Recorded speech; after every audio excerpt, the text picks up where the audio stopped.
I'm Clint, and welcome to Swatches Livestream 57. In this episode, we're going to be taking a look at the finals of the Solemn Offering Art Challenge. Now, you guys, the viewers and those in the community, have purchased tickets in order to be part of this challenge and get their images reviewed, both in the concept and in this final episode. So you've had a total of 5 weeks in order to create your image for this challenge based on the outline that I had provided. And we're going to be taking a look actually at a few pieces that were not entered on the concept phase. For whatever reason, a couple of you were unable to submit your stuff in that week. And so we're going to get a first glance at that.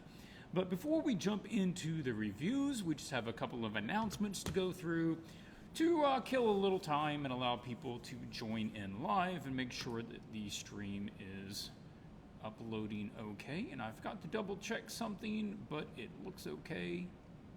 Okay, so that looks all right. Let me get OBS out of the way, and we can, I need to adjust this to just a moment. I've got something running in the background. It's going to slow things down unless I change it.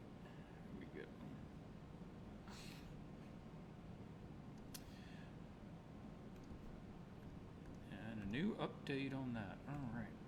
Of course, if you guys are joining in live and you have questions that you want to toss to me based on the images that I'm going over or other art topics or artist life issues or questions, feel free to toss those into the chat. I will try to answer them during this video.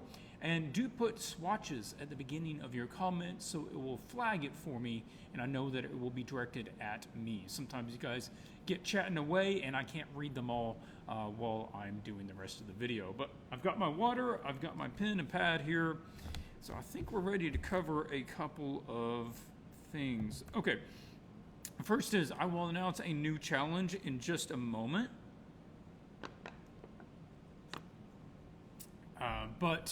Thank you to everybody out on the Swatches Facebook group who voted on what the next challenge should be about. I came up with, what was it, eight or nine different ideas. Most were mine, some that you guys tossed to me, and just put it out there for a vote to see what you guys wanted to do, and you did. So thank you for that.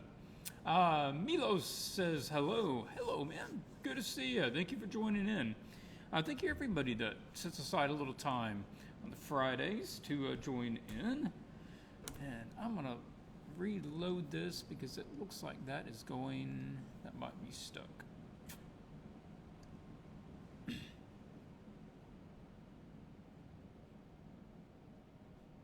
Nope, okay.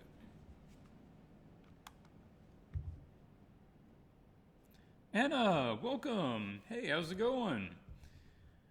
Yeah, of course, just got Anna's submission. She is one of my patrons, and we're going to be going over another video for her later, but that's going to be a private one. Okay, so yeah, the poll, and I was going to announce, if you are not a patron and did not get the last reward that has been put up, so if you want to go check it out, this one is now available. This is the reward I came out with for last month for the patrons. I can kind of say, this episode is sponsored by Painting Process Video. It kind of is. Essentially, this helps keep the channel alive. But this is a 96-minute video, about an hour and a half long, and it goes over the painting process. It's easy to feel lost and unsure what to do in the process of painting. That's why the video was made. I break it down in 10 stages, talk about what should be done at each stage. Anyway, there's the outline right there. It has lots of examples. Everything that I talk about is covered in the notes. You can see that. A bunch of just practical tips and things not to forget, along with a variety of things that I've learned over the last 10 years of working professionally. You can check it out at the swatchesart.com store. So if you ever feel lost in your painting and you don't really know what to do or how to proceed, or you feel like you're kind of spinning your wheels and you're doing a lot of trial and error stuff, A lot of times those things come from getting stuff out of order or skipping too much of the preliminaries. And that's what I talk about. At this stage, focus on these things. Make sure you're doing X, Y, and Z. Make sure you're avoiding these things at this point in the painting process. So hopefully you guys find that helpful. I know I've got some good feedback from everyone. Check that out. Help you guys, and of course it goes to help fund the channel as well. All right, now let's go ahead and cover what the new challenge will be. I'm sorry, I got something caught in my throat. And you guys can be kind of keeping that in the back of your mind and thinking about whether you want to be doing that. And then we'll look at the other stuff. You guys usually like to see this first. Now, okay, I didn't take a snapshot of the poll, but there were two main front runners in the poll, which was the Siren and the Enchanter subject matters. And they were more than twice all the other ones vote-wise in numbers. And I didn't really want to pick one or the other, so we're doing a double feature. Right, that's what we're doing. Double feature, and this is the outline. I did pull together some references. We'll walk through those in just a moment. And that's taking a while to open. Okay.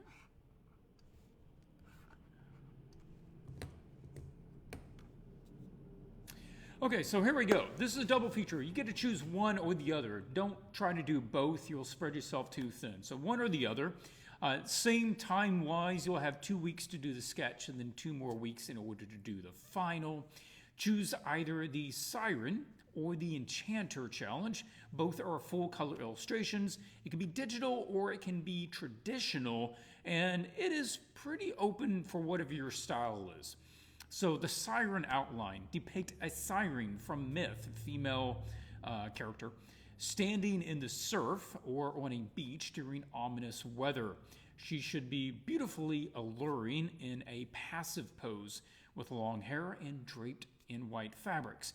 I'm fairly open on that. Maybe she has seaweed. Maybe she has some sort of other, I don't know, like water-based Atlantean garb or something. I don't know. A little open on that. Upon closer inspection, bodies, skeletons, or bones should be visible at her feet or scattered about. Consider what other elements you may include to add to the narrative. Just off the top of my head, I was thinking maybe you see some shipwrecks in the water in the background. You could see things that washed ashore, like ropes that kind of got caught up in the rocks.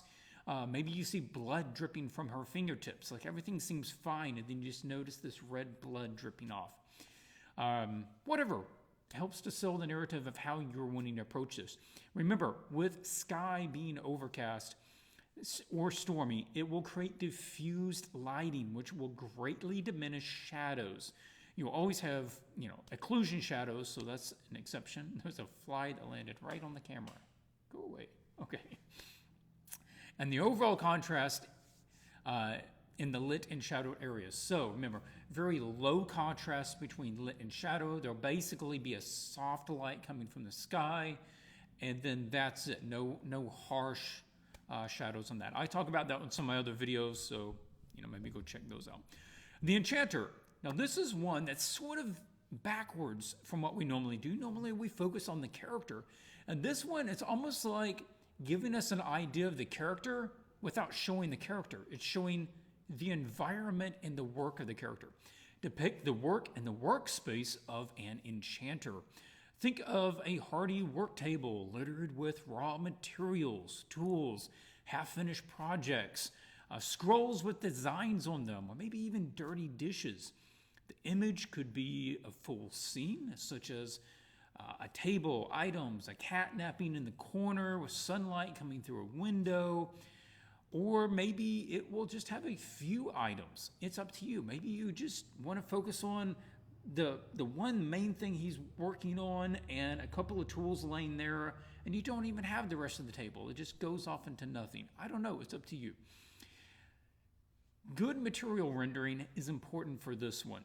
Make sure that you have reference for all your materials. This is like brass, crystal, old paper, wood, etc. That's going to be especially important on this one because you're not going to be able to sell it by human interest. There is no human there. You're not going to be able to sell it by action because there's no action. This is going to have to look good because it is simply rendered well. And also that it's telling a good story. Consider what manner of enchanter they are and what they are making. This should help direct what components to show and help tell the story of who they are. So think about what it is that they're actually making. It's like, okay, well, they're trying to make this device. All right, well, that device, if it was half finished, what would it look like? Consider if you took the top off of it. What might we see on the inside? Okay, so maybe we can see that inside component sitting here. Then we can see the top laying there, and then the bottom laying here. What tool did they need to take the top off? Okay, let's set that over here next to it. What tool are they, about to use? What a little piece are they about to add into it? And of course, this is also a good place to think about glowing items, glowing crystals, runes, enchanting. Are they mainly potion based? Do they use magic from fairies? Do they have a little fairy in a jar that they're taking the fairy dust off of? So give it a thought. See how you're going to approach it. Try to tell a bit of a story so that if somebody looked at the image, they could follow through what the enchanter is trying to do. All right, provided is a PSD template for you to use when submitting your image. It will contain spots for you to include your reference images, just like you're going to see on this particular challenge. I think it's worked really well, so that's what we're going to do. We got a bunch of people in here. I know some of you have been commenting. Anna's been saying a couple of things. Good to have you. Let's see, who else do we have? Ben, hello, how's it going? Nicholas, good to have you in here. We're going to be taking a look at your piece pretty soon. Clint, good to see you. Tyler, Michael, love the show. Well, thank you. Appreciate you joining in. Haven't been able to do these streams in a long time. Do I need to pay in order to take part in these reviewed exercises? Yes, Michael, good point. We have made this a purchase ticket entry because we started getting so many entries that I couldn't manage in the time allotted. So we are going to be putting this, I'll either put it at 12 or 15 tickets because what I've seen is we had it at 12 for the last challenge and that felt pretty comfortable, but not everyone even entered. We had like 10 entries. So a couple of people, I don't know, they got sick or whatever and they didn't enter. So I might be able to push it up to 15 and anticipate that 1 or 2 or 3 might not be able to enter. Anyway, this should get put up online to be available tomorrow, I reckon. I will put out a notice on the Swatches Facebook page and let you guys know when it is available. It will probably be out on the Gumroad store. But that will be noted and I will provide a link for that. But yes, this should be the same price. I'm looking at either $15 or $20 for the review, and it will come with this outline, the reference images, and any more that I find between now and then, as well as the PSD template, and there will be a short video explaining how to use the template file. That will all be bundled together in a zip file, and that's what you would be purchasing. And that also includes the links to the Dropbox folder that you will be using. And of course, don't share that with anyone else since they did not buy a ticket. Okay, hopefully that answers it, but if I missed something, feel free, drop it in the chat, and I will try to address that. Or if you're watching this in recording, leave a comment below, and I'll try to respond to it in the video. Also, if you're watching this, I would like to hear from you guys who makes your favorite image for this challenge. So put a comment below when we get to the reviews and we go through them. Put in there what you liked the most, or who had the best idea, or which one you just personally liked the best. I was curious to see how you go on that.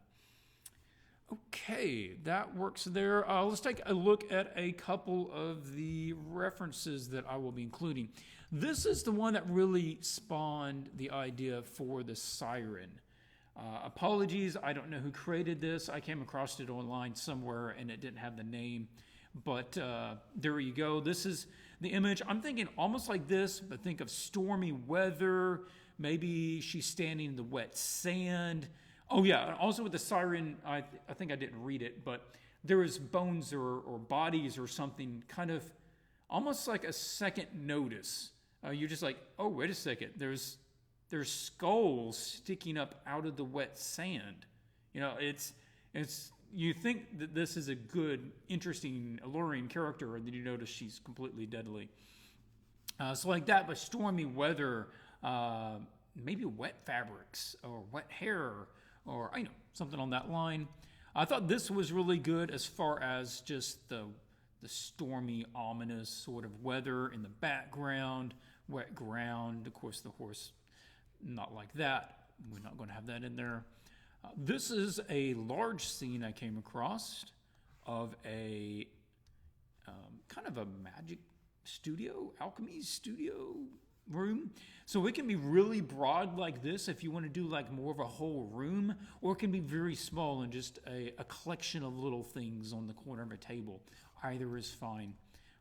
Another interesting one. It could about be like this if you just took the character out of it. So something on that line, very similar, something like this. These were just some cool crystals, so maybe something along that line. Move this out of the way so I can see. I thought this was very cool. This would be open as well if you wanted to show the character, part in and part out of the water and do that sort of split thing. That's an interesting approach. This is a lovely piece. This is another one that helped spawn the idea of the siren. So, this is beautiful, kind of backlit, the light coming through there. I love this image. And yeah, you could see how you could kind of take this that direction. I came across this one just earlier today, and I thought that has some really nice notes to it along the line of what we're talking about. The siren is supposed to have a fishtail, right? How is she standing then? I can't depict that. I've seen it both ways. I've seen a siren be basically humanoid, and I've also seen her be mermish. I will leave that up to you. You could do either. If you want to, I also know that in myth and stuff, people can take on, glamour to make them look one way or the other. So I will leave that up to you. I'm not going to call you right or wrong on either way on that. So this is right along that kind of same lines. If you want to do something simple like this, because maybe you don't have as much time, or it's just not as daunting on that line. There is another image that I really want to show you guys right on this line, but I could not for the life of me find where I saved it. So hopefully I will be able to find that and show it to you, but I looked for like 20 minutes solid trying to find this image earlier, could not find where I saved it. Yep, another one on that line. And this is a beautiful environment piece. If you can imagine, like if you took away this background, rocks and mountains and stuff, and you had the character standing here, and there was waves kind of crashing up among these rocks, and you see the horizon and the water back there, that would be sort of the right feel as well. Very good then. I don't see any more questions along these lines, so that works. Anything else? Oh, due to the small number of wildcard entries, we're not going to be doing a wildcard entry again next time. I thought maybe more people would be jumping in trying for that, but there just wasn't, so I'm not going to include that next time. No challenge. Painting process, yep. Okay, that does it. Raku Mid says, hello Clint, I'm so happy I can see the live stream as it's 2:20 a.m. here. Well, thank you for staying up so late. I appreciate that you think it's worth the time. Hopefully we'll get to something you'll find enjoyable here. Okay, and Nicholas, I will be using your image or a crop of your image on the thumbnail to this video. You will be noted in the description as being the author of the image. If you want me to remove it for some reason, let me know. I will swap it out for something else. Okay. So, also, before we just look at the entries, how is this arranged by tags? Here we go. I did find some other references, so I want to take a look at these as I might reference back to them during the reviews. This is a beautiful illustration. Take a look how they did that. They brought this sort of humanity to the tree. It feels like a tree, but then they use like the bark and that design of the wood to actually become skin folds, in it. And it's also super painterly, but yet it's also realistic. Just a truly beautiful, well done piece. And I think that the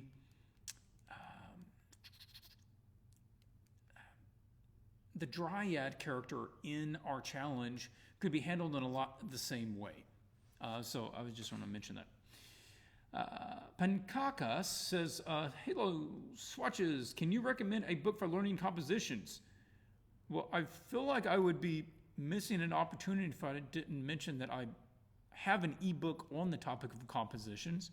So I would have to recommend going out to swatchesart.com and picking up the ebook on understanding mood compositions. And I think that runs either about $10 or $15. I forget which one it's at. And that is going to give you a pretty basic outline of a lot of compositions elements. It's going to go over composition guides, balance, image balance. It's going to talk about how to use patterns in order to create flow in your image. It also talks about compositions as being divided into active or passive compositions and trying to help convey mood through that. But if you don't want to spend any money, if you're a little pressed for cash, then I would recommend watching some YouTube videos, also going out to Pinterest and looking up tutorials. Just put in composition art tutorial or guide, and there are some excellent ones out there as well. Okay, so that's one. Let me run through these. This is another one, just using very organic tree, moss, bark sort of stuff in order to create a form, and it not being human, but it's humanoid. We can recognize the human figure in there, but it's obviously not human. Remember, we can go that way. It doesn't have to have a human face. It doesn't have to have human skin, that sort of thing. Similar one here by Joanna Walska. And again, humanoid figure doesn't require a human face, and it can be made of all kinds of things. The human mind and eyes are very easy have a very easy time at picking out the human figure. So you don't have to be super literal about it, even if something very rough like this with lots of angles and twistings and vines and stuff, we can make that out. So consider going that way too. This is a beautiful piece by this name. So, like this is kind of cool because it's almost divided into the skin part and the tree part. And that's an interesting way to go back and forth. Slight value and color difference in the two. This one's a little on the dark side to see, but I do particularly like it. Sandra did this one out on ArtStation. I think it was ArtStation.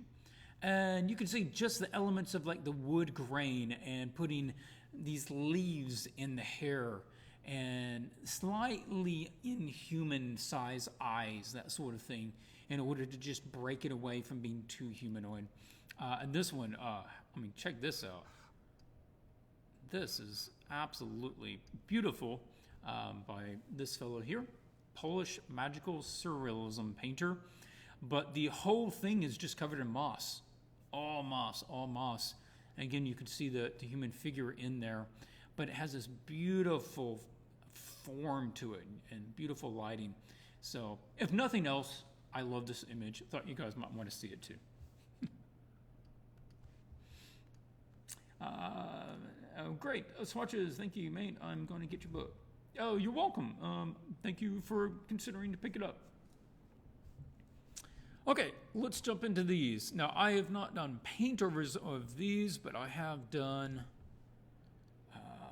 notes. I went ahead earlier, and I went in and I jotted down what my notes are, or what the areas that I want to talk about. So first up is Andy Oslamov, which you stayed right on the same image that we were looking at last time. Some of you totally created a new image, but Andy stuck with his same one. I think that's a good call. You were on the right track, good track with what you had. My initial impression is it's a good piece. It's been well handled, and a lot of attention has been given to it. But point number one, you say, thanks for the advice. It is a story about the cursed. Okay, let me read this. It is a story about the cursed Sakura, the purple one down here. I understand that the question may not be entirely correct, but could you please comment on how much money you would undertake to paint something like this picture?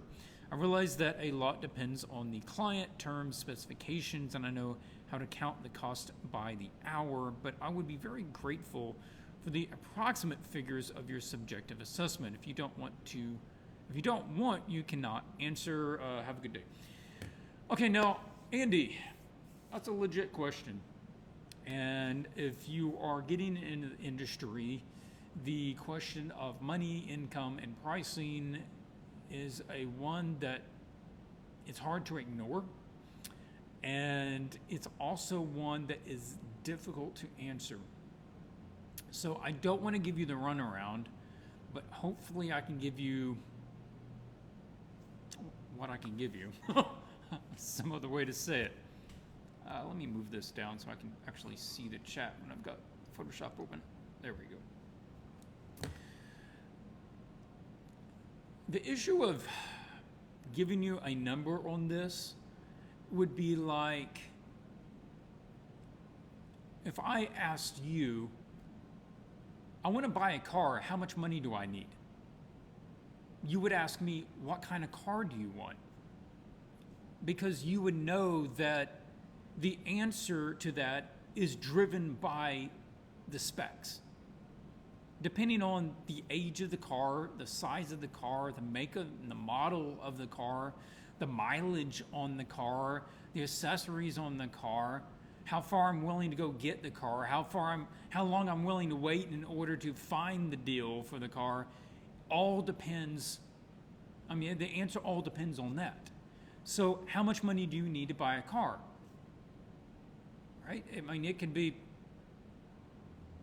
I can't really answer that. Can you find a car for $100? Probably. Will it run? Probably not.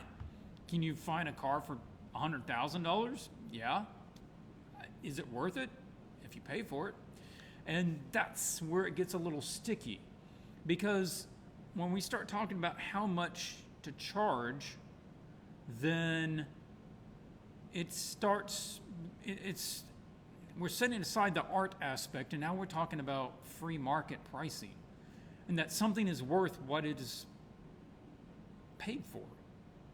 And if you agree that this is worth $50 and somebody's willing to pay you $50 for it, then it's worth $50.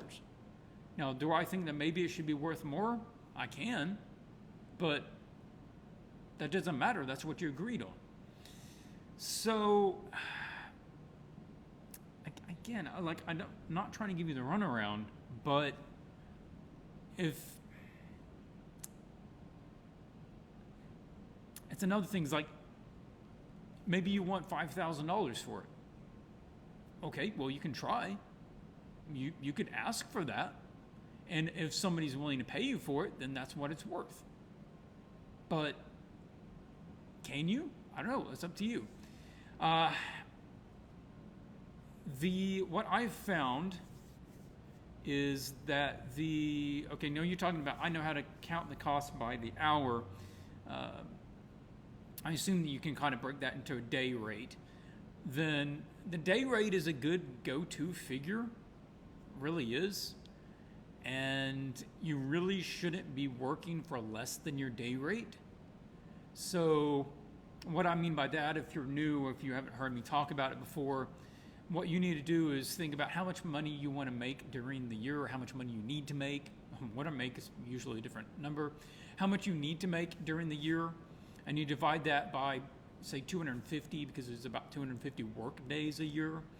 And then that's how much you need to make per day. And then if an image is going to take, you anticipate X number of days. If you anticipate it's going to take you 3 days to do it, then you need to charge them 3 times your day rate, because it's 3 days. But you should also probably ask for about 50% more than that, because you have to cover things like time to communicate with the art director, and there's probably going to be some revisions, and that's going to draw it out a little bit. So it's always going to take a little bit longer. And so that gives you a basic rate. There are times that I have painted 2 images for the same price, and one of them took 2 or 3 times longer than another image. But I didn't make more on the one that took longer, because I'm not working by the hour, and I'm not working by the day. I'm working by the project. So I'm charging a certain rate, or let me take that. They pay a certain rate for the image. I mean, I don't want to give you a figure, because, like, I can't imagine taking less than a couple hundred minimum. I mean, just the number of figures and the amount of work going into it, it seems like that would be a waste of time. An overabundance of time for something that didn't pay that much. I mean, could you get a couple of thousand? I don't know, that seems a bit pricey. So it's, the art market is not like a fixed value system. It's not controlled by some kind of governmental, government says this is what this is worth. It's not like gold, where it only has a small variance in price. So I don't know. There was a bunch of videos, books, courses about pricing your artwork. I've mentioned her before. You can check out Maria Brophy, and she is all about artwork pricing and licensing and stuff. Also, are you selling the image, or are you licensing the image? And that's another big thing. So I'm taking longer to answer this, because this applies to everybody. All right, that's not just this image, so I am spending longer on this question. I would recommend going out there, and checking out what they have to say on some of that stuff. And also, if you get into working with, publishers, game makers, that sort of thing, they are usually going to have their own rate. And you might be able to negotiate with them a little bit, but a lot of them, bigger companies, they're not going to negotiate with you. They have a set rate. So, yeah.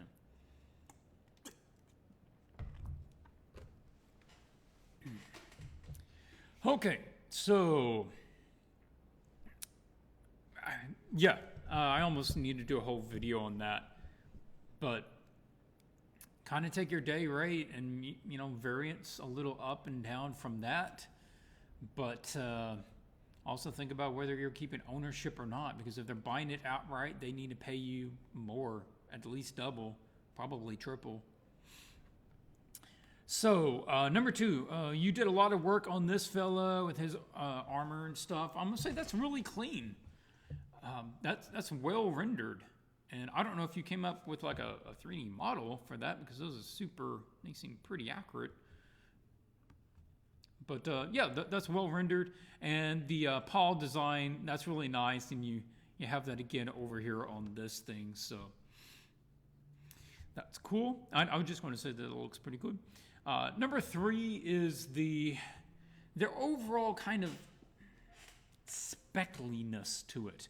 And I think that's holding it back. And I find it kind of interesting because the reference images that you have here of the artwork, neither one of them are that way. They have very clean tones. And yours is this very textury thing. And I think that's actually not helping the image. Because if you just apply it everywhere, it's kind of like watching a show that, a low-budget sci-fi show that's not very high on the special effects. They like over-process the image in order to try to fake the fact that the background's not real. They like over-process. They add grain to it. They ramp up the contrast. They tint it one color or the other, and it just kind of lowers the overall image quality.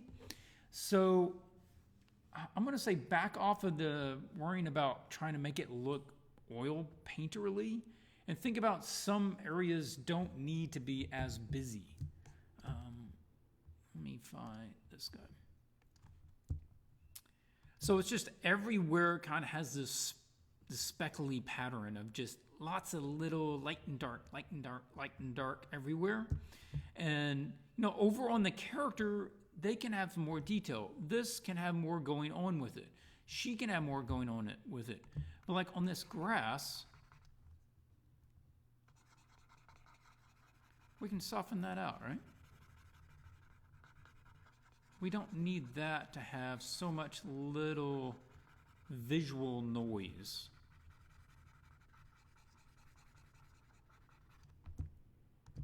And then over here, it took me a moment to actually notice that what you were trying to do with this smoke. And when we get in the grass in the background to almost the same value as the smoke, then the smoke is really hard to see.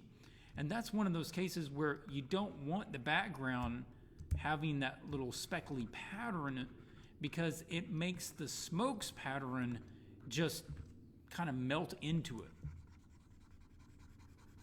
So if we can simplify some of that, and I'm just glazing over it at like 70% pressure, so some of that detail remains, the rest of it's not. Also on this guy, we could go ahead and step up to some brighter purple so that it is visible. It's like maybe the smoke is most visible near the creature, and that kind of fades off. Also, we need that pop in order for it to be visible in those dark areas. So some of this needs to have a bit more purple pop to it because it's getting lost in the darks. Okay. Next point, number 3, number 4. Up here, it's a little more of a judgment call, but you're asking me what my input would be. She's getting a little lost. The background is running very near the same value and the same color. And so I'd be interested in flip-flopping this a little bit so the values read better. I love this reference that you have here of the moss hanging down from the tree. Now, this is really cool, and the moss glowing from the backlight works well when it has something darker to show against. So I actually saw this when I was driving here with some leaves being backlit on a tree, and what looked kind of nice was, for some reason, this pen pressure must be turned down. I'm having a hard time getting something turned on that I don't remember. Spacing, transfer, pen pressure. Maybe this pad's getting worn out. Having to push really hard.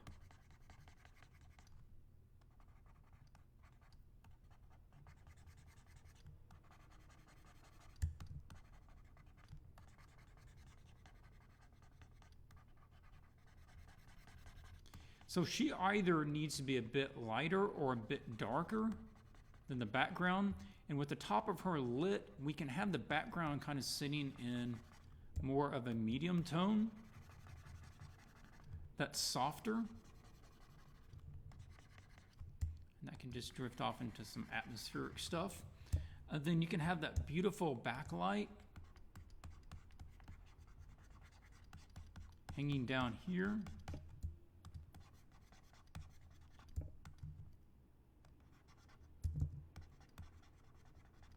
Nope, I don't need an update right now. Thank you.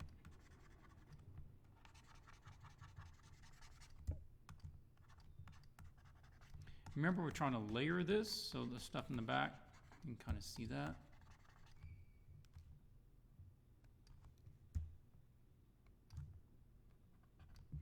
And we can have it just straight white on the top of her where she's getting the most illuminated.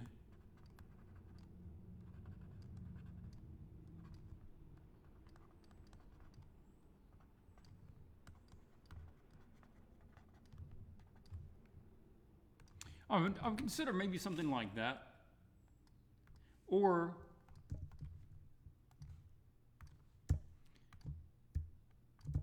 might simplify it so that everything other than just that top bit is going to be pulled back a little in value. I'm just going to darken up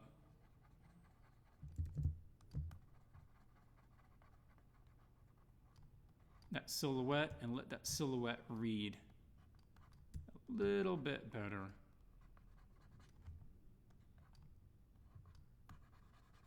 We'd have to refine some of the values there a little bit. I can pull in. I keep forgetting to pull in. I don't pull in very often when I'm painting. I usually keep about as far out as I can, but I forget that you guys are trying to watch through the video and you actually need me to pull up a lot closer.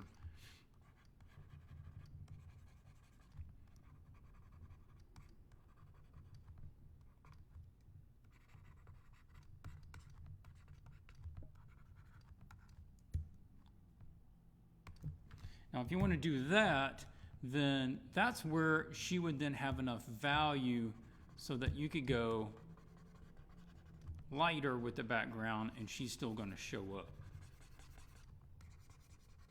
We're just trying to separate her out a little bit.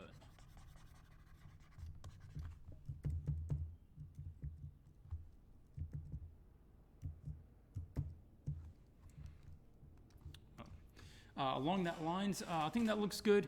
This is getting kind of lost in here.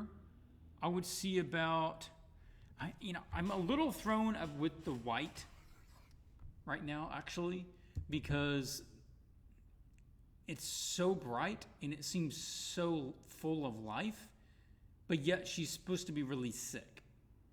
So it's like the very human face and human body, and yeah, I would see about trying to pare that back. Like maybe she has half as many flowers and there's more empty limbs, almost like, she's been losing a lot of petals. And so there's a little more bare limbs coming out there.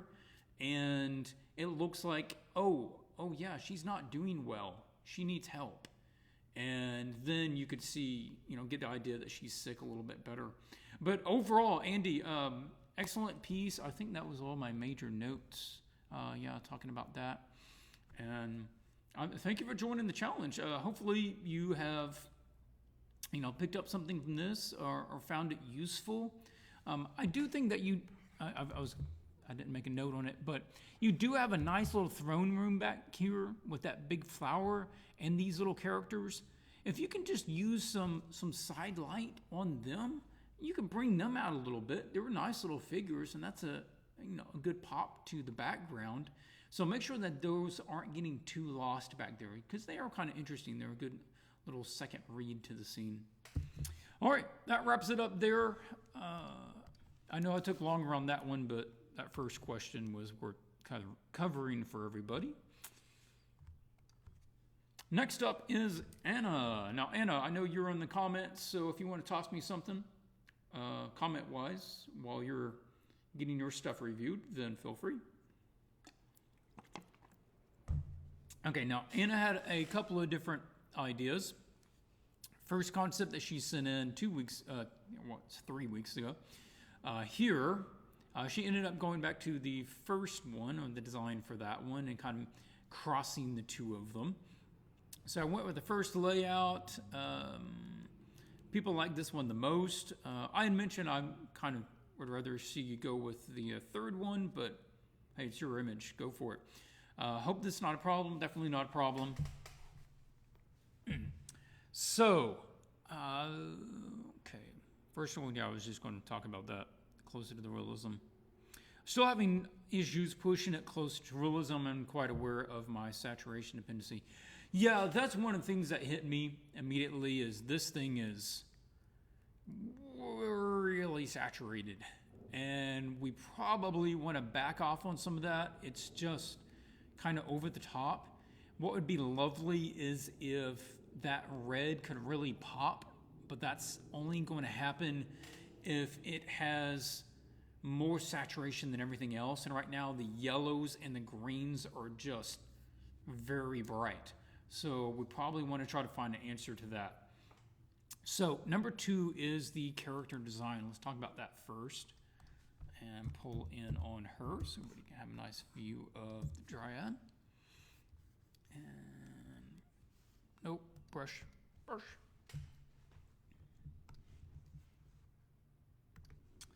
The character of the dryad, she's a little mixed right now. And this pose, I get this, but this pose is not working very well because we can't see the bend of the elbow. And always be cautious of that when you're posing someone and the arm isn't bending, to one angle or the other. Unless you're lighting it just right, it's going to look really funny. It's just going to look like they have half of an arm. So I'm going to suggest finding a different pose for this. You can consider even turning the body a little bit so you can see that she's kind of reaching out and that she doesn't just have her body straight with her hand coming out, which would be almost completely sideways, but she's actually kind of turning towards them. That would be one thing, or she just has her hands at her sides, whatever. But this is throwing me off. That's the main thing right now, is that it goes from like the green to the red to the green to this dark mass. And unless I'm really looking at it, I'm losing what's in there. So I'm going to suggest that you take this out and... Oh, Adam! Hey, man, I didn't know you were on here. Very happy I logged on. Finally got to see you live. Well, thank you for joining in live, dude. If you guys aren't familiar, Adam Duff here in the chat has his own similar YouTube channel called Lucid Pixel, and I did a little collaboration with him recently, and you guys are well worth your time to go out there and take a look at Adam's stuff. He also does mentorships and gives you similar feedback that I'm giving to you right now. So if you're looking for more of that sort of thing, go check out his stuff. I mean, if you have comments, Adam, feel free to toss them in out there. I'd love to hear what you have to say. Yeah, so this one is really breaking it up in that you only have that up here in the horns, and I'm not really reading the body out of that. So this all feels kind of delicate, and then this is just like a big slab of tree trunk. It's also running into the dark of the hair. So what's another solution to that situation? I'm thinking you could just have the green, just have some of the green kind of swirling down. It doesn't have to be solid. It doesn't have to be legs. So yeah, or it could just turn into all red. It could just turn into a red dress. I mean, you don't necessarily need to show, the anatomy of the figure. Okay, what else? The rest of this feels like a humanoid that had things tacked onto it. And it would be better if we could find a bit more of a bit more of a cohesive look to it, melding the different elements together. You bet. I couldn't imagine passing on, checking out the critiques, deep learning. You're full up right now on your students. Okay, well, guys, maybe you can get on a waiting list. There you go. Yeah, so think about it less like a person wearing a dress and more about this is all part of the same biology. So maybe it just goes from like basically red to green as it goes up. And, you know, the flowers go less and less until it's just a few flowers in a vaguely dress-like form as it goes up. Also, like these, unless you're going to play that up, probably get rid of them. Or, you know, you can start making that part of the whole design of the character. That she has this thing coming here, in which case you start bringing it all the way down into the body, and the body starts having that shape to it. And then, you know, you can carry that up here too, where it kind of pulls up from the head. So it's less of a person with horns and more that this is just part of the way the body forms on the dryad. You know, it comes up this way. So try to find some more flow and bring it all together that way. All right, next up on the comments, number 2, character design. Number 3 has to do with a silhouette. And let's take that off. Lighting-wise, there's always room to have artistic license and to play around with, okay, we're going to have a little fill light or whatever, but we are establishing that there is a very, very bright light behind her, and we're not establishing that there is much fill light. So she doesn't look like she's being backlit. So what I'm going to suggest is that she is. And one of the ways I usually do that, I'm going to use a darken layer, set the opacity down. I can pull this over here, you guys can see it. Here we go. Say we set the opacity down to 70%, and then if we want like a green tone,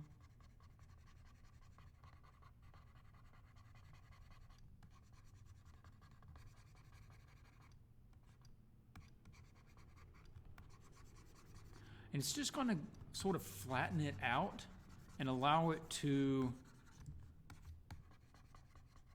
not be so, you know, I could actually just use that and then I don't have to go over it 50 times. It's not going to be so contrasty because it doesn't have direct light on this side of the figure. Remember, direct light causes contrast. So now what we have is a very flat light on the character, which is just all the light being bounced around from this side. And that is not going to be enough to cause much value change between the lit and the shadowed area. You're learning now? I don't know about that, but hopefully you're having a good time. So that would be my first step, is to just kind of knock it down, and now it feels more like she's backlit. You could also get a lighten layer, and I can choose like this and pick out some nice bright tone like a orange, and I can just go along the edge. You know what? It needs to be a bit more of a yellow.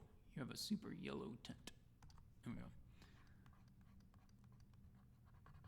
Now, James Gurney's book on, let's see, what's it called? Light and color? Somebody correct me if I'm wrong. Light and color or something like that. He talks about different kinds of lighting, and one of them being the backlit and key things about backlit rendering. So you can check out his book on that. It's an excellent addition to anybody's library. And it's just kind of like going around and letting some of this stuff be backlit there. This is getting super contrasty, and we definitely want it darker, but we don't need it necessarily almost like a white on black sort of thing. visible, but she doesn't have that full lighting. I also think that it gives her a sort of a slightly mysterious, because she's a little hid in the shadows, right? She's emerging. It's very much the Gandalf, the White, as he's coming forward for the first time in the movie, and he's all backlit, and he sort of steps out from the light, and you can really make out who it is. So that would be that direction. Let's try turning on vibrance. This is what I would be doing if it was mine. So I'm going to knock the vibrance down here. Or maybe we could just knock down the exposure. Can we try that? Push the... Whoa, that's not what I meant. Down here.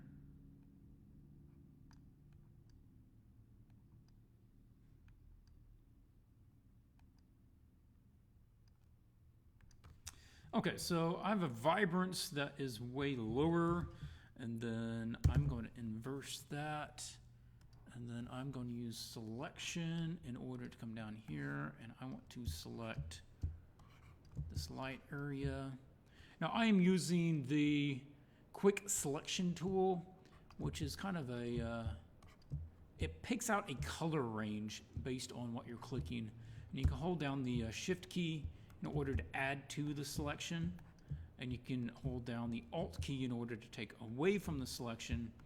And I'm mainly trying to pick out some of this green yellow area that seems to be oversaturated, because I want to keep the red about as saturated as it can get, because we want it to pop out. So I'm going to pick out the red from the selection here, and hopefully if Anna's trying to do this, then she has these in multiple layers, so you don't have to do it the rough, ugly way that I'm doing it. And then I can come back up here, so I have this area selected, and I'm going to be able to paint in white into whatever areas that I want to apply the lower vibrancy to.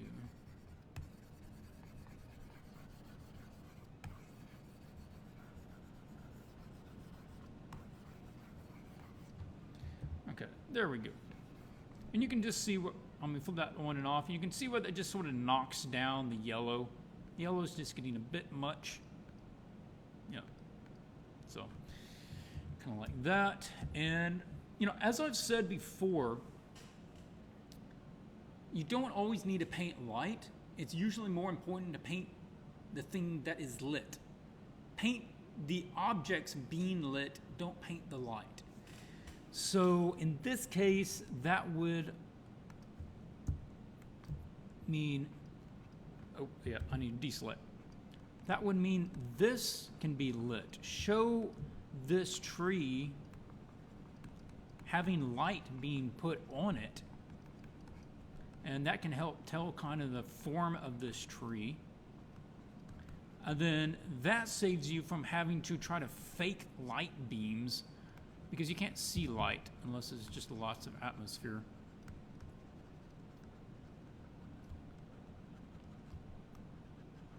But when you show light hitting something, all of a sudden, boom, now that's where you start feeling light.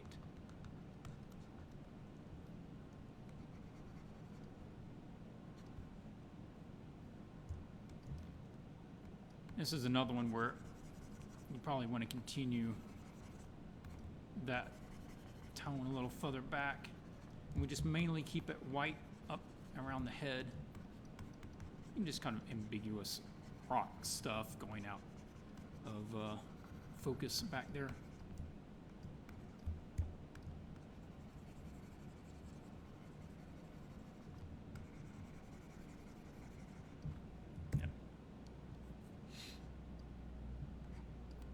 Okay, I do want to say the poses read very well for me, but we might want to pull back on them a little bit.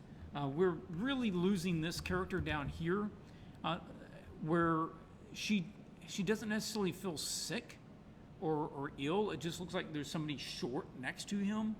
So we might want to adjust that.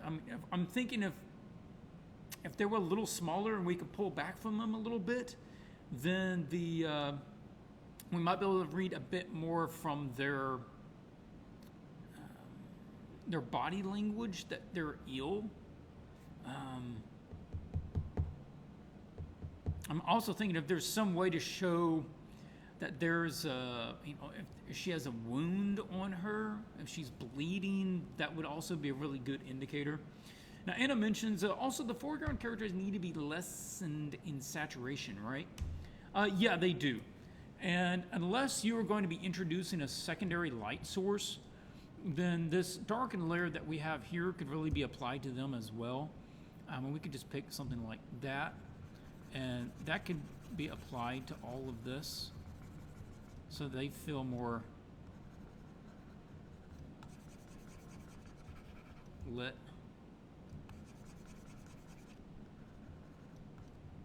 From the same angle.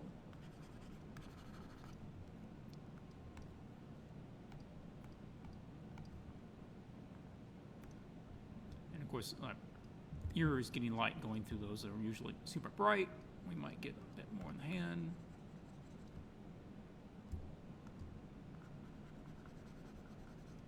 And we're saying that the light's coming this way, so we're probably not going to have speckle light coming down unless she has her own light source and there's also light coming into the scene. This is another place where you could have this getting darker down here. I'd probably take this one out. I forgot to mention a note on, I was going to make a note on that, but yeah, that big spot of red right there just doesn't help. So let's take that out. And then we can use the light. We're establishing that this thing is like a freaking spotlight. I mean, this is like a movie powerful, like magical light source. So we can have that, you know, lighting them up.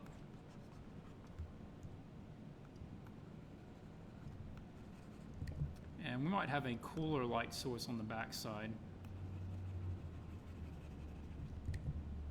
Probably towards the turquoise. Going to have a little bit of probably blue from a sky and a bit of green from the other trees and stuff.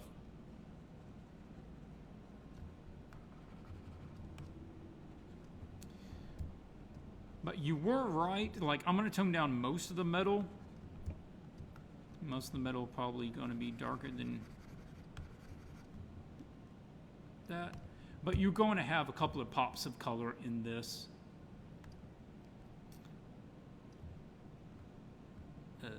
Nope. A little bigger than that. So yeah, you're going to have a couple of, you know, metallic sheens from whatever color it can pick up.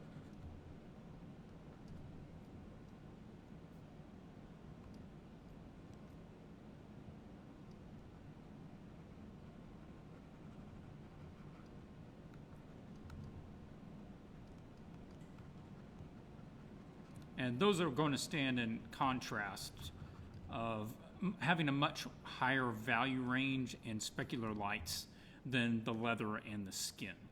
So those are going to be allowed like that. That could have a pops of light on it, but it's going to be in contrast to how dull everything else is. Because again, no direct light. It's just getting a filtered light through a canopy. And what you're going to be doing is looking for things like just slightly lightening up the tops of things. So you're getting a little form from that. So something on that line. Someone asked, literally that's your name, okay, cool. When I darken the foreground characters, oh nope, it immediately moved when I started reading it. I have a question. I'm trying to be a self-taught artist. It seems that you have a Patreon. Which tier do you think is suitable for me to pick? Either, I would say if you're just jumping into it, I'd either say the $10 or the $20 tier. The $10 tier gets you whatever the main reward is for that particular cycle. That would be the video or the ebook. But if you want to get some exercise pages, if you are not sure what to work on, or you want something that is, put together by a professional, then the exercise pages are good. Also, if you like this kind of review, I have more in-depth videos in the video library. If you want to spring for the extra $10, go to the $20 level. You can get access to all of those. There's, I don't know, 5, 6, it's got to be more than that. It's got to be about 6 hours of content out there to go watch if you want to. So yeah, that's an option. But also, I would consider checking out the store. The store has some really good entry stuff. The ebooks on lighting, compositions, colors are good. I would also suggest if you pick up one of the videos, maybe pick up like making Nissa, just to kind of give you an overview of how I go about painting. And also the last one that I did, painting process. If you're self-taught and you're a little, I would say a lot of self-taught people are more trial and error about their painting. They don't have a good system. They don't have a good method about how to go through it. Then that one could be a good one for you as well. And it covers a lot of highlights from many of my other materials. So it has the highlights of the composition, information. It has the highlights of that stuff. And it says, when I darken the foreground characters and also the midground, doesn't it mess with the values and readability? Yes. Well, in this case, if we're going to darken them and shadow them that much, then, on this, that's not. Which layer is this? Okay, this is a little dark now that we shadowed them. We just need to take that down to a mid-tone.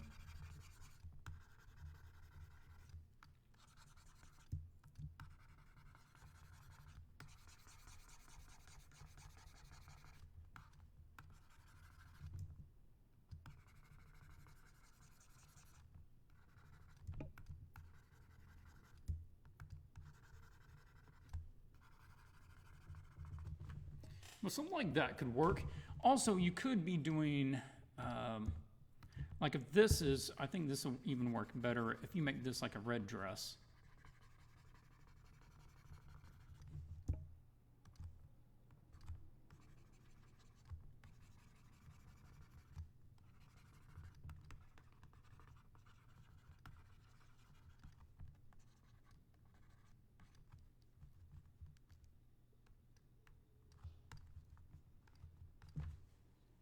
So, yeah. Hey, people got to work on the finals. Just want to say hi. Swatches, you're great, and have a wonderful day, man. Moment. Well, thanks for coming by, and good luck on your finals. Yeah, make sure you're putting time into that and not just watching the video. Okay, I think I have to wrap it up there, Anna. Hopefully that gives you a direction. I think I covered all the stuff I was talking about. And the rest of this was just talking about lighting 4 and 5, and we did that. So that's the sort of things that I'm talking about. Just watching the backlit, watching the character design, see if we can simplify that, make that a little bit more organic. And yeah, the values can still work. You might have to play with them a little bit here. And you can do that. I think one of the things that you really might want to do is brighten this up. These don't necessarily need to be black. I know that they're being backlit, but black is a little heavy. So if we can just even drop those back a little bit, and they are being lit. They're getting a lot of filtered light in from these guys, so you can actually shift them into some dull violet tones, and that allows you to have more color and keeps the contrast where you actually need it.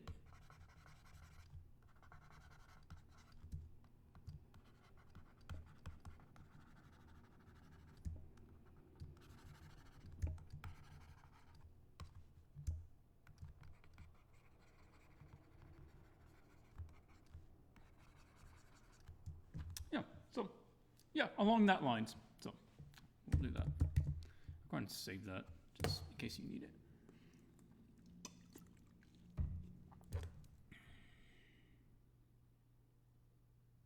Maybe. It seems like it's really having to think about that. Cool beans. All right, moving on. Next up is Clint. Clint Lockwood. I think you're still in here. You said something earlier.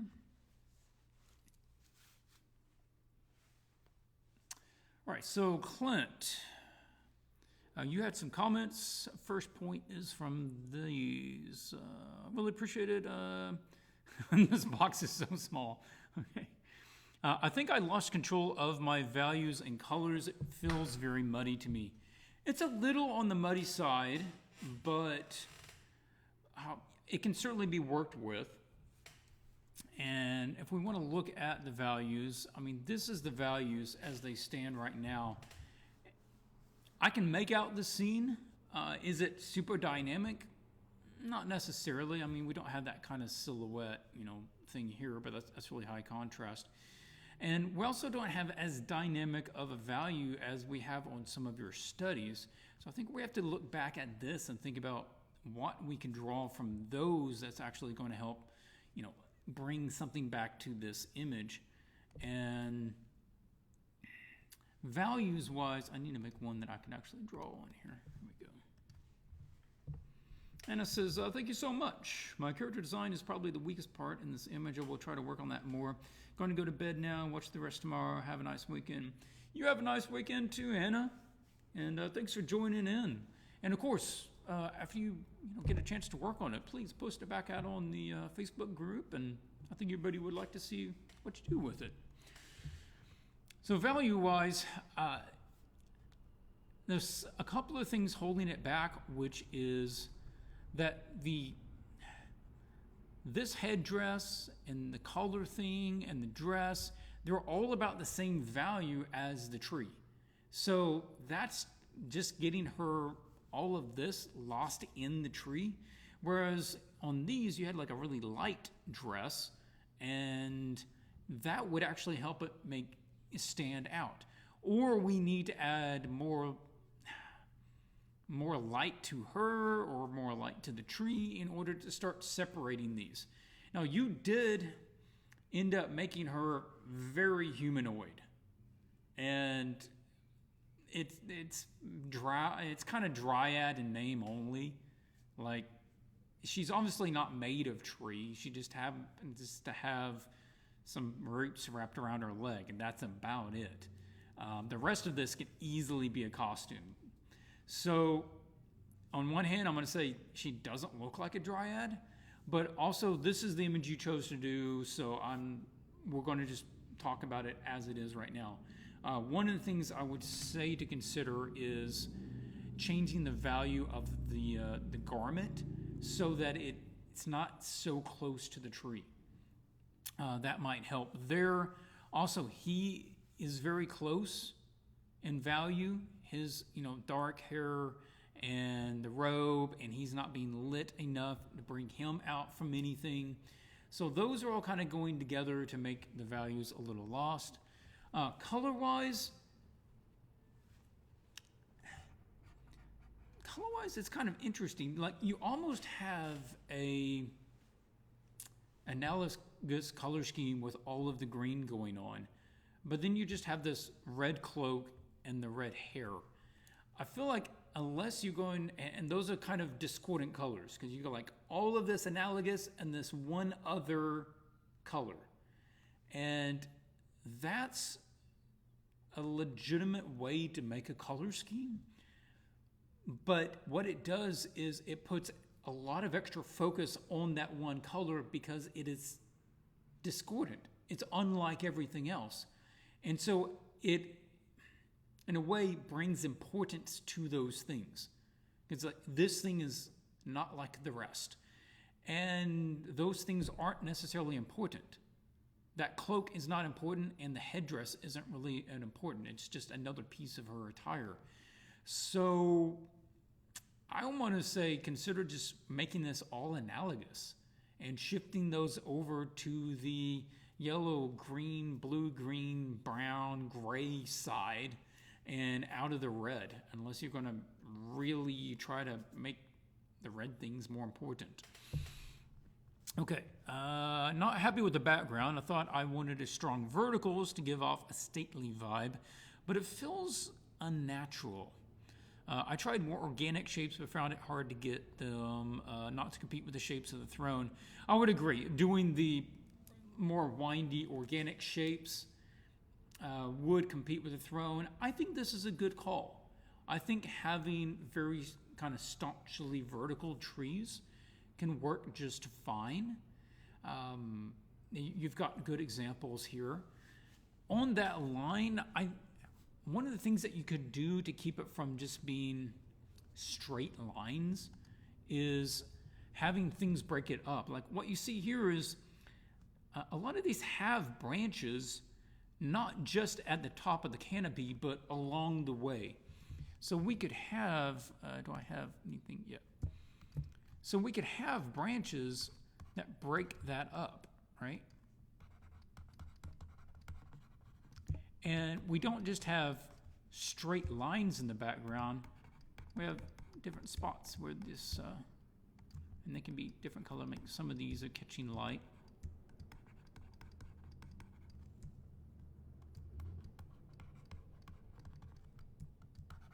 And this also helps to kind of give more depth to it. Get the idea that these are layered more. Because straight lines do get attention and that sort of repeating pattern. And that can help there.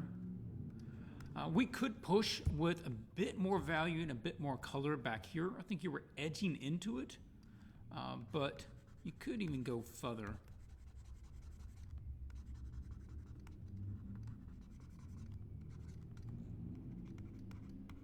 Getting a bit more to the turquoise side down here at the bottom, a little bit brighter.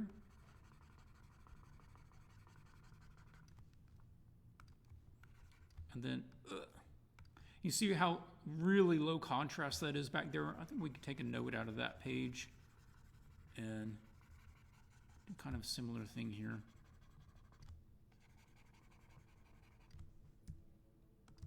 Now this tree back here is getting really close to the same value as the foreground tree.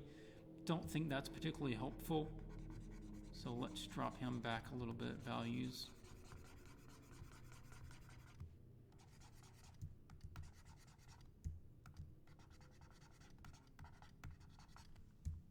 Same sort of thing on the other side, just whatever that kind of brown, grayish color is.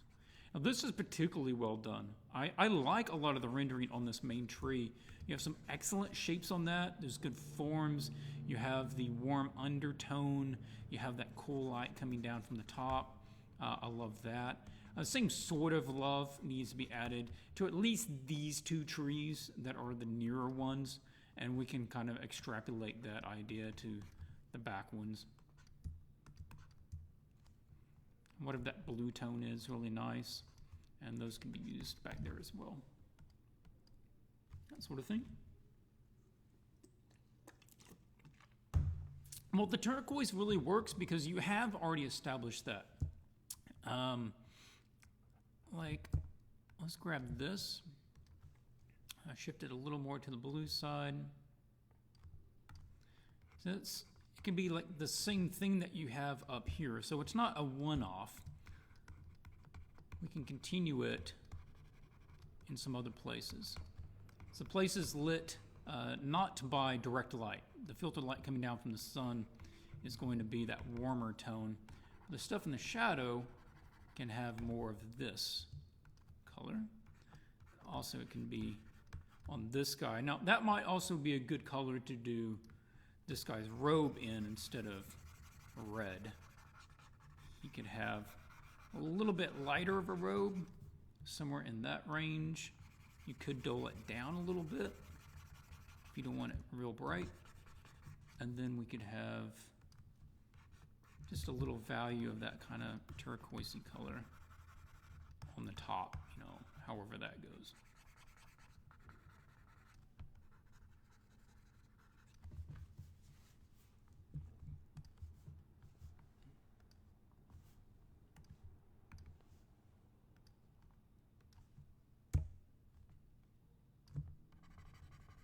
Whoa, that's not what I meant. I meant to set color on the layer, not on my brush.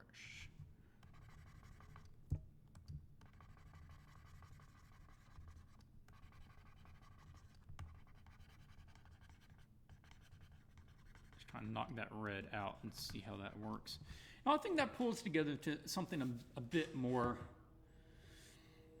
I don't know, a bit more established. I would take it that way. This isn't really, you're not going for a lot of contrast here. Light conflict, big palette. There's no reason to have a really big palette. So like that. What if we kind of grabbed this color and we just went, oh, you know what? Let's make a screen layer and just set that down to, we don't need much, like 20%.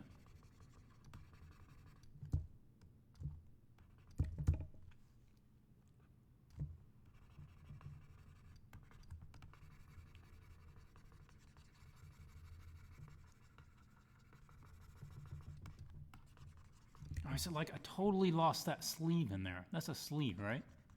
Yeah, I was like, I totally lost that in there.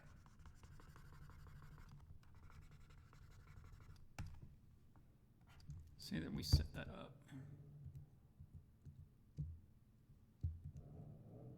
Yeah, see, if that's a bit higher, then we can get away with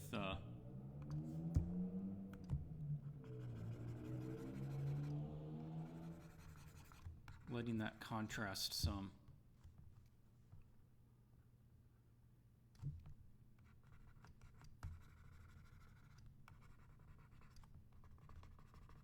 Of course, all of this, except for that part down there, is going to be getting the cool light, because that's the only thing it's catching. But then the rest of it can be like that. And then the part getting the light, though, since it's lighter in its natural tone, is going to be even brighter. So, something on that line. Okay, what were the other notes? We're already talking about 3 of them. Okay, posing-wise, this guy feels a little off to me. So on that line, it would be everything is kind of heavy this side. I'm almost thinking about if you could just move him over so that this isn't happening. We're getting this sort of thing, like his arm is lining right up to her leg. What if we could scoot him over? You know, let's try that, actually. Let's just try to grab him real quick.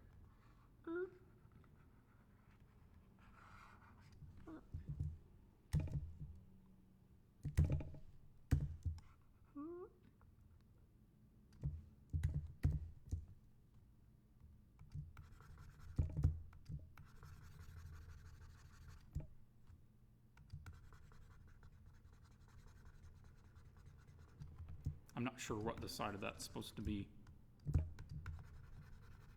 I'll just say it's something like that. Borrowing some of your green over here. So that side goes off there. At least that way, like one hand is kind of breaking the side over there. I don't know, that puts everything in the vertical.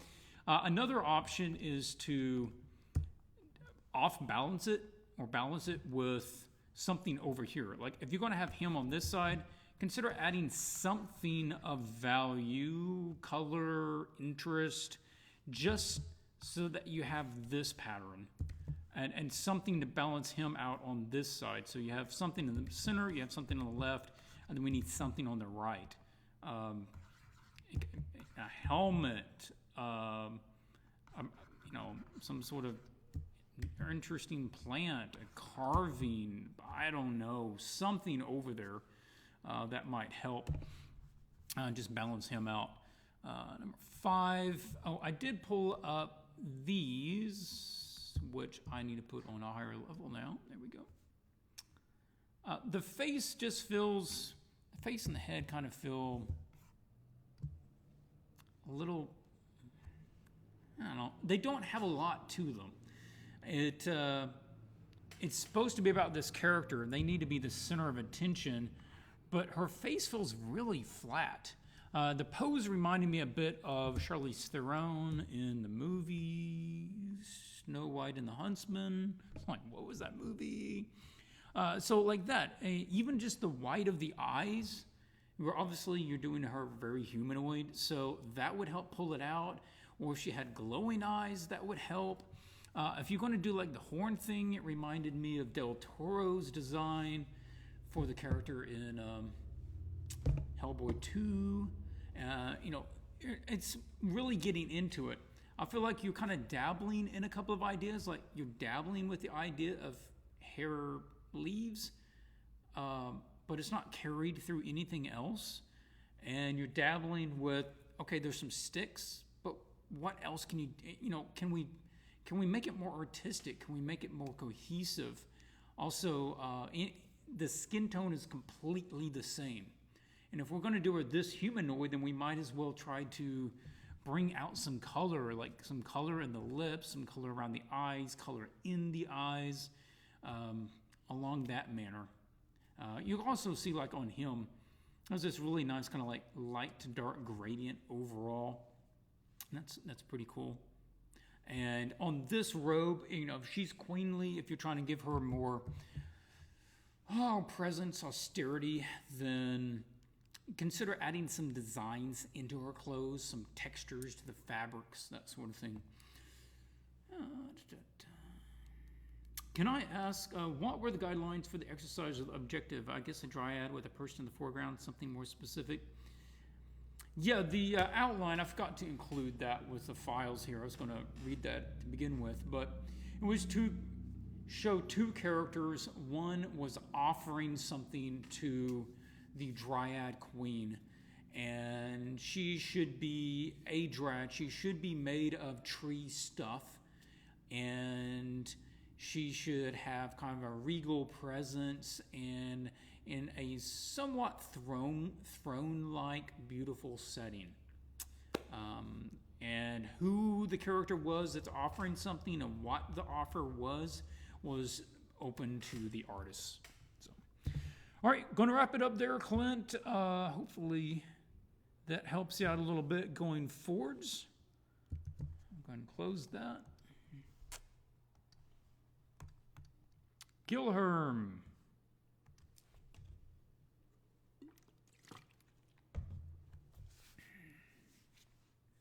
Okay, Gilherm has no comments. And you switched up to a different scene. And one note on that, there's a couple of you have done that. You've switched scenes.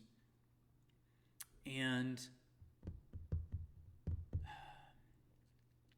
I don't want to say that's a bad idea. It's not always a bad idea, and it's not always a good idea. What I just want to remind you is that there is often more learned by pushing through a concept rather than restarting a concept. I find a lot of people will start a concept, get it to the point where they're having trouble with it, and then they say, it must have been a bad concept. I'll start a new piece. And they do another one, and they get it to the same point, and they go, oh, well, this must be a bad concept. No, you're just not pushing through. And make sure that you are not just running away from pushing through the concept. If it's a truly bad concept, then then start a new one. But like the last one, I showed how that could completely work as an image. Because what you had, the idea was fine. The execution needed to become more accurate. The perspective was off. The use of space was kind of off. And what I see here for you specifically on this one is that you've started a new piece and repeated almost all of the same problems. So you ran from one set of problems and ran right back into them. The image was not the concept was not the problem. The problem were the issues that you needed to learn in that piece. So the first one had issues with use of space of your canvas, of empty area, and I had to talk about that. We also had to talk about perspective and size of characters in perspective. That's another issue again. So I'm going to encourage you, don't start a new piece. Make sure that you learn these things so that these problems don't continue. Make sure that you learn how to resolve these problems and work through them before you go on to start something else, or I guarantee you'll just keep facing them over and over again.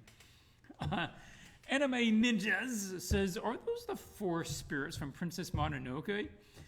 Yes, I think they are. I only saw that film once, but I really think they are.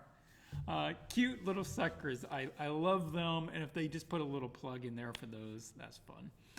All right, so first thing I want to talk about, besides what I just did, is just on the topic of preliminaries and doing your early work of working out composition. That stage, that early stage of the concept and rough sketches, it's all about problem solving. And, I said in the last video on the painting process is that a minute used to problem solve then saves over 2 minutes later. And that's because image gets more and more complex as you go. You start adding colors, you start adding values, you start adding details, and any change that you do later on takes more time to solve it and to resolve it than if you had just resolved it in the concept and sketching phase. So make sure that you're spending time where it's most advantageous, and you'll actually find that if you load more time to the early stage, you will save time overall. They're called Kodama. Okay, cool. I didn't know what the name of them were. Kodama, with the little white forest spirits. So I'm going to encourage you, that's where we need you to be spending more time for your artistic growth. Then let's make sure that you learn about some of the things we're about to talk about. Number 2, same thing we covered last time, is the use of the space. This scene is about the dryad and the person offering something to them, and we have this much, 40% of the image. If you count that and some of the area down here too, that's really not doing anything. 40% of the image isn't useful. It's not doing anything. It's not serving any kind of purpose. You could very well just pick a color that would actually be visible besides that green, like maybe this orange. You could crop this image somewhere in that region, and that would be a much stronger image. You don't need this. Now, sometimes showing more of the scene is good when it helps to serve the narrative or establish the character. A king feels more kingly if you can see how elaborate his throne room is. So it gives more presence to the character. The environment starts informing the character.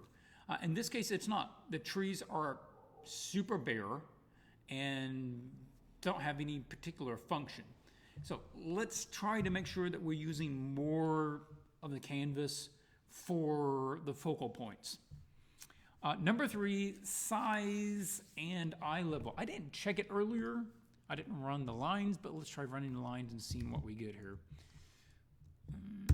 There we go. Gilherm, I'm going to encourage you to study perspective.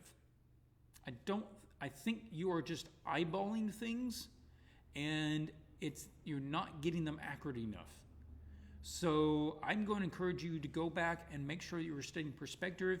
Make sure that you're studying how to get people the right size in a scene.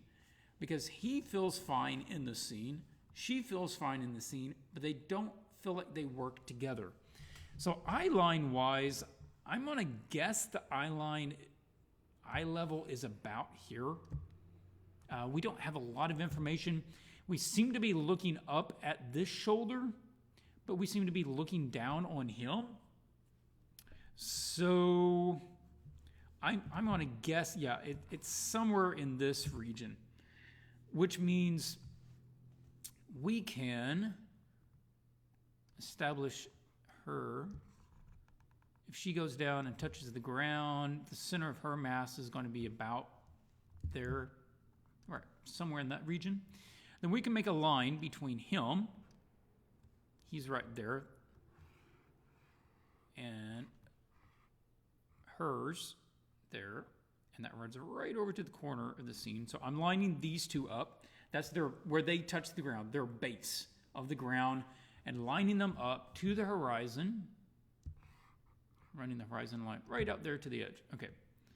And then I can line up their heads. Boom. So if he had a clone and he was kneeling, he would be this big, that far away. If he was where she is, we can do that actually.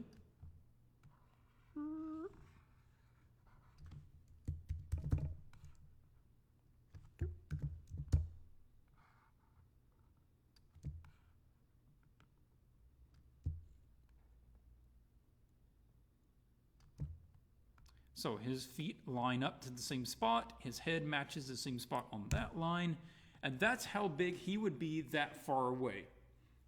You're using one body to figure out the size of the other body. Now that's a problem because if he stood up, we have to assume that this is that height, right? That's one bit of height, and then you have that leg, which would be about another. Well, actually, that's going to be half of his body, right? Head to the crotch, that's halfway.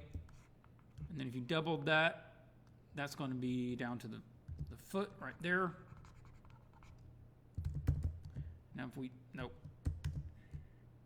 So that is his approximate height if he stood up. And if we put that where she is, that's going to be somewhere in, quit sticking. Snap is turned on. Okay. That's going to put her about there. So she is really tiny compared to him. And we might want to change that because we get the idea that she even might be supposed to be taller than he is. So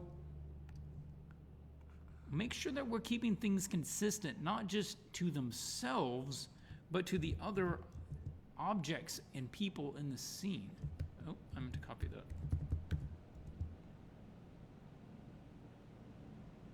So she might, actually be a little taller in this area than he is. So that puts her at least at that level in order to, get closer to what would be right for the ratio between the two of them. Again, make sure that you're knowing perspective. Make sure you know how to go about doing that sort of thing and figuring that out. Okay, number 4 is the environment, and that has to do with, okay, no, not that one. Like on this environment has a lot of interest. There's a lot of shapes, a lot of stuff going on. Even on this, it seems like there's almost more going on in the background than what we have. Certainly over here, there's a lot of stuff, vegetation, and these are super bare. So we want to try to find ways. Can we find something here? Here we go. Nope, brush. No, can we add some stuff hanging down? Can we change these up? Break up these shapes a little bit. Try to make it feel a little more vegetation in here. Give you some different colors. This sort of thing.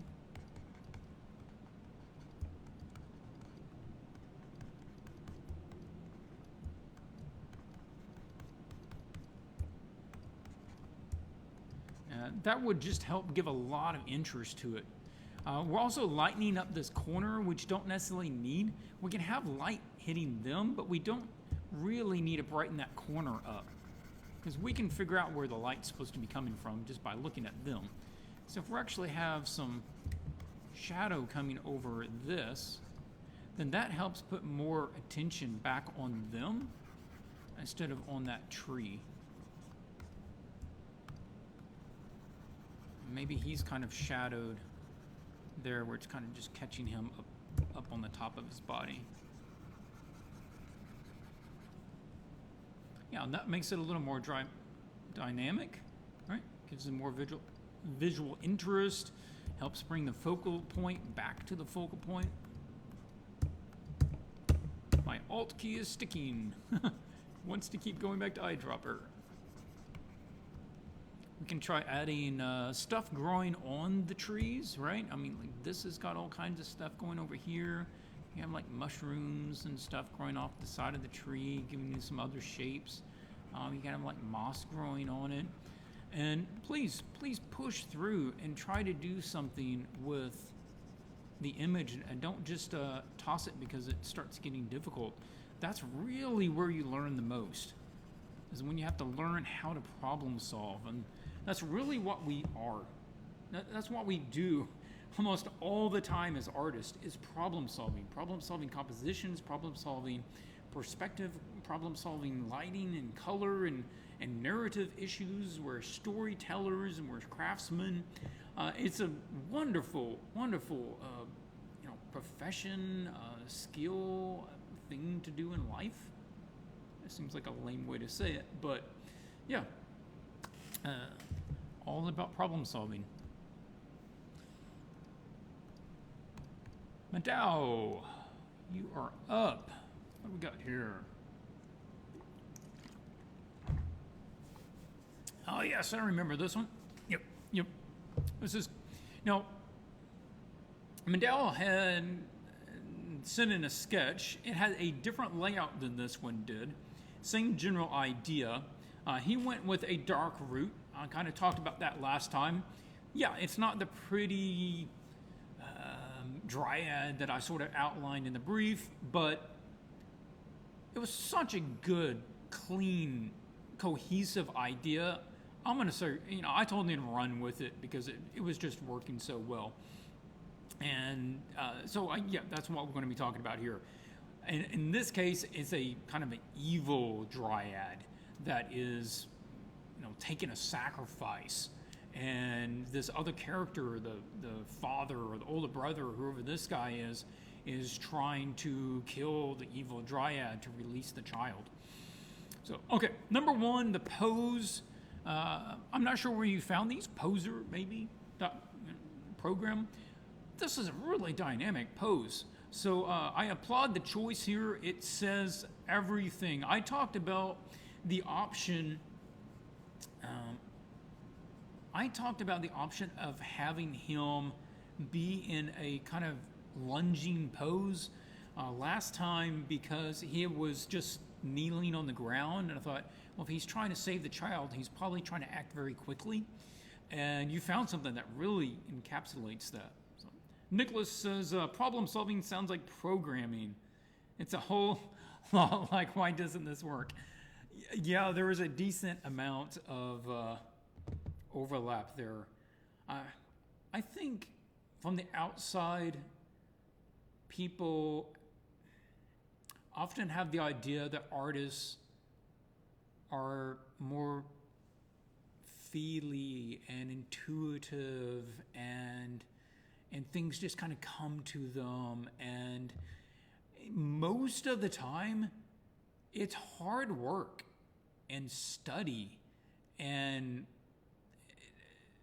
rules of thumb and problem solving and knowledge and creativity just coming together. It is an art.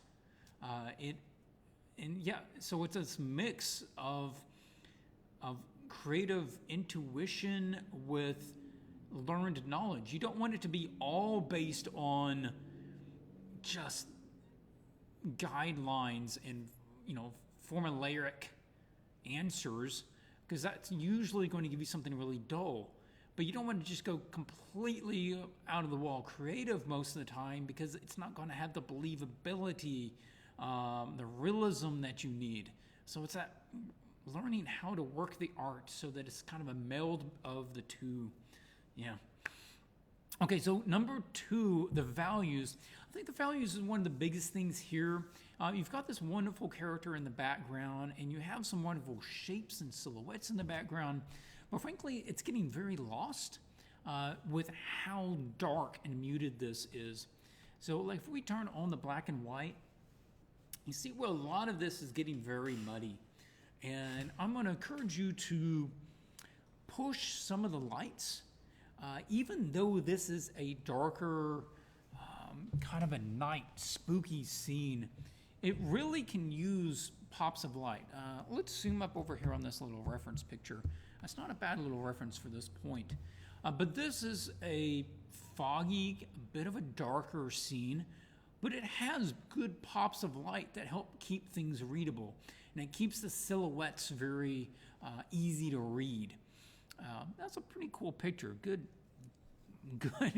dynamic poses in this. Wonderful stuff going there. So I think we can pick up some stuff from that and look at ways of using lighting to bring out some more of the wonderful detail that you have. If we pull up in here, there's actually, you know what? Let's duplicate this real quick. And I'm gonna see if I can pull out something from this guy. Yeah, see, you got some nice designs going up on here, but they's so lost back in that shadow. And remember, it doesn't have to be black. So let's try to pull things away from the black a little bit. What we want is limited value range, not just no value range. So you got some good stuff going on in there. Let's keep it more like that so that you do take a second to look, but if you do take a second to look, make sure that you can actually see something. That's a major character. Okay. So what can we do with the lighting? What can we do with the values? Well, he's reading pretty well. I think he can even be played with a little bit. We'll talk about that in a second. But this is all super bland. This is getting really bland. And we've got this weird kind of light to just almost black change right there on that. So I'd be wanting to adjust that. I'm not on my brush, I'm on that.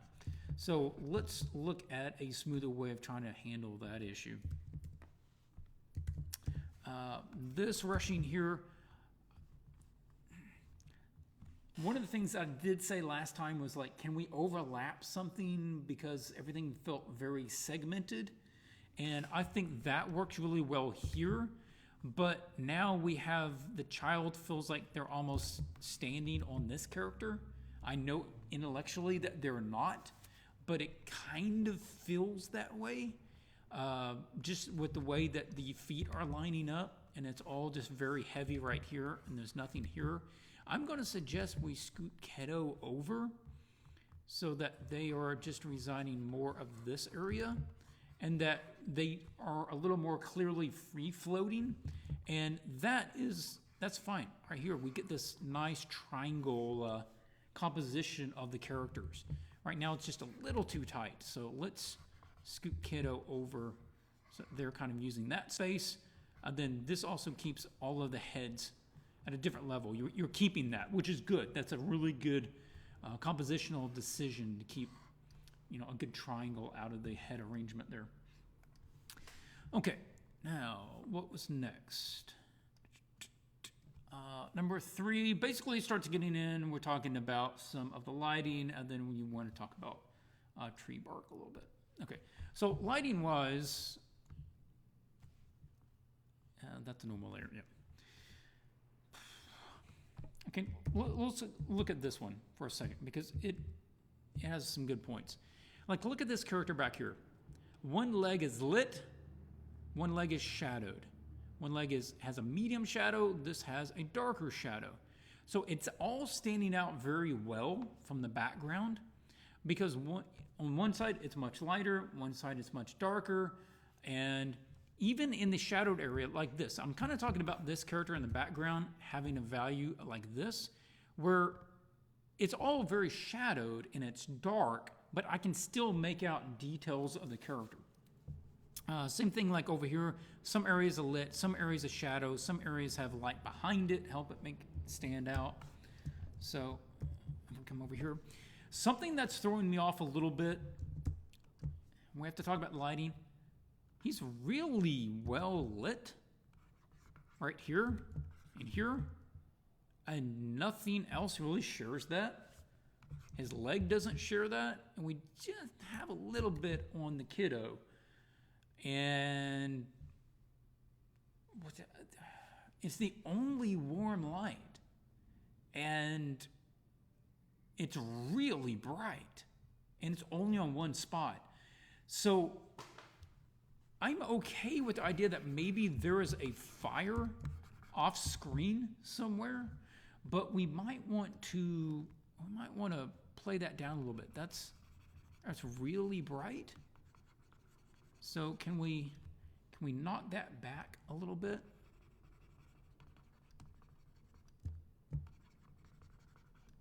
And then also we want to make sure that that light is affecting other things. So we can, indicate that there's a light source. Just have a little red glow. Indicate there's something over there kind of illuminating the light, the fog.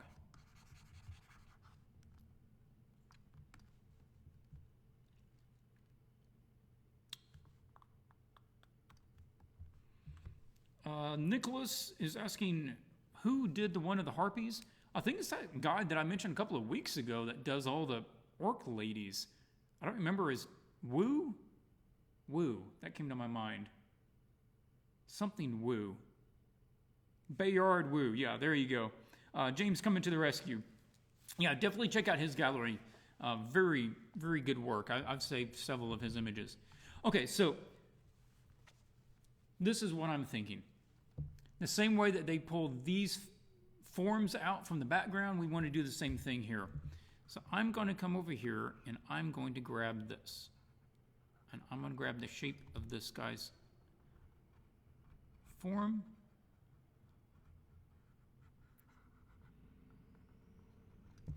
Now let's see if I can use this in order to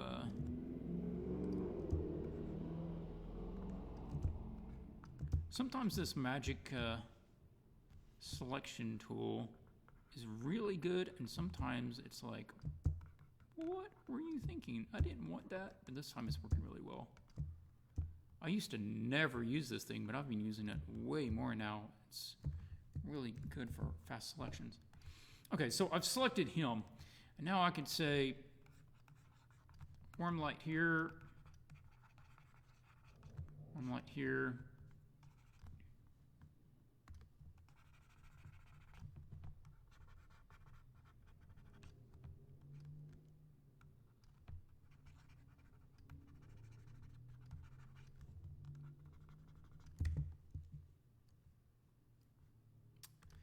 Nicholas says, I'm loving the stream. Is this a monthly thing? Yes, it is.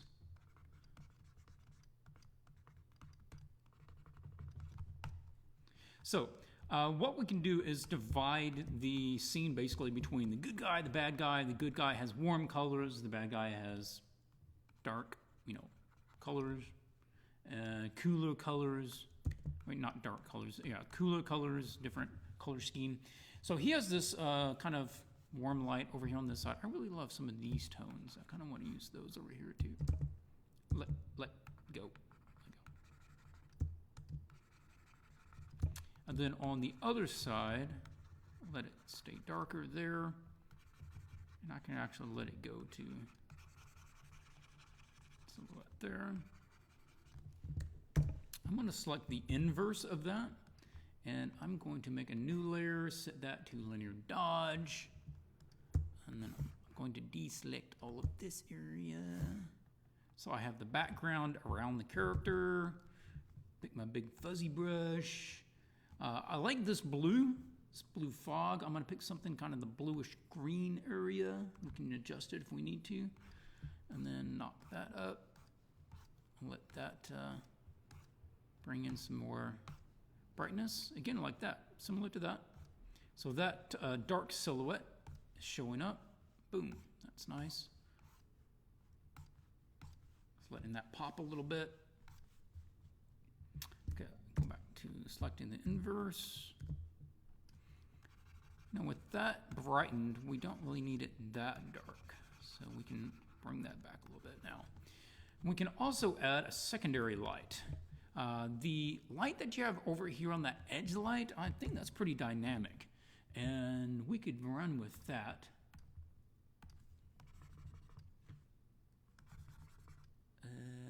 Oh, yeah, I forgot that was saved being. Nope, not that one. This one.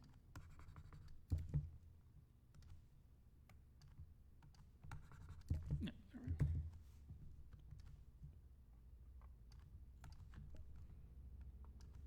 Now here on an edge like this, make sure that you're using it to try to tell the form of the object. Make sure it's kind of following along.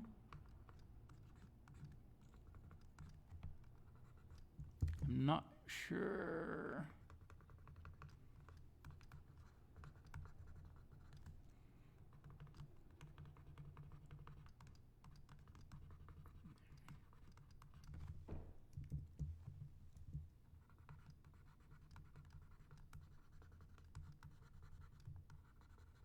I don't think we need that all the way down, so I'm kind of letting it lessen up as it goes down.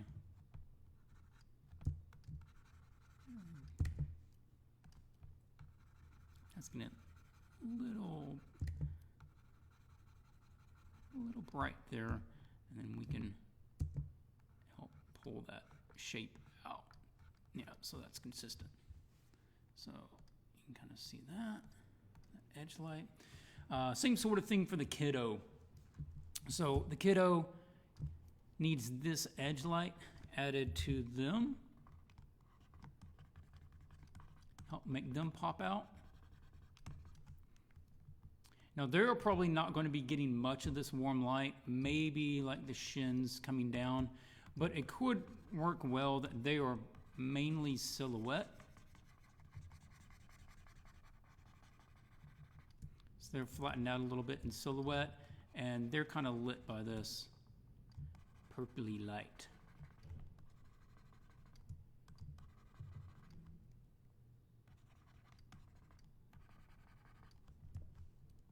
That light's not nearly as bright as it needs to be. It needs to be like, yeah.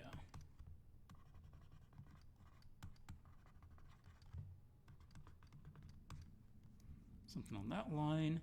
Then that wonderful purple kind of blue light that you have, that can be the main tone used on this white fabric, because the white fabric will take on whatever color the light source is, since it doesn't have any color of its own. This is where you also want to, again, backlit. Right? We want to backlight some of this stuff behind it, so we have good shapes of that hair. Something on that line.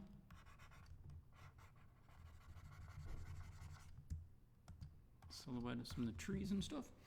Gonzalez says, Mr. Cearley, sorry for the random question, but are you currently working on any other project besides Swatches? Just asking. Oh, yeah. I've been having a lot of commissions work recently.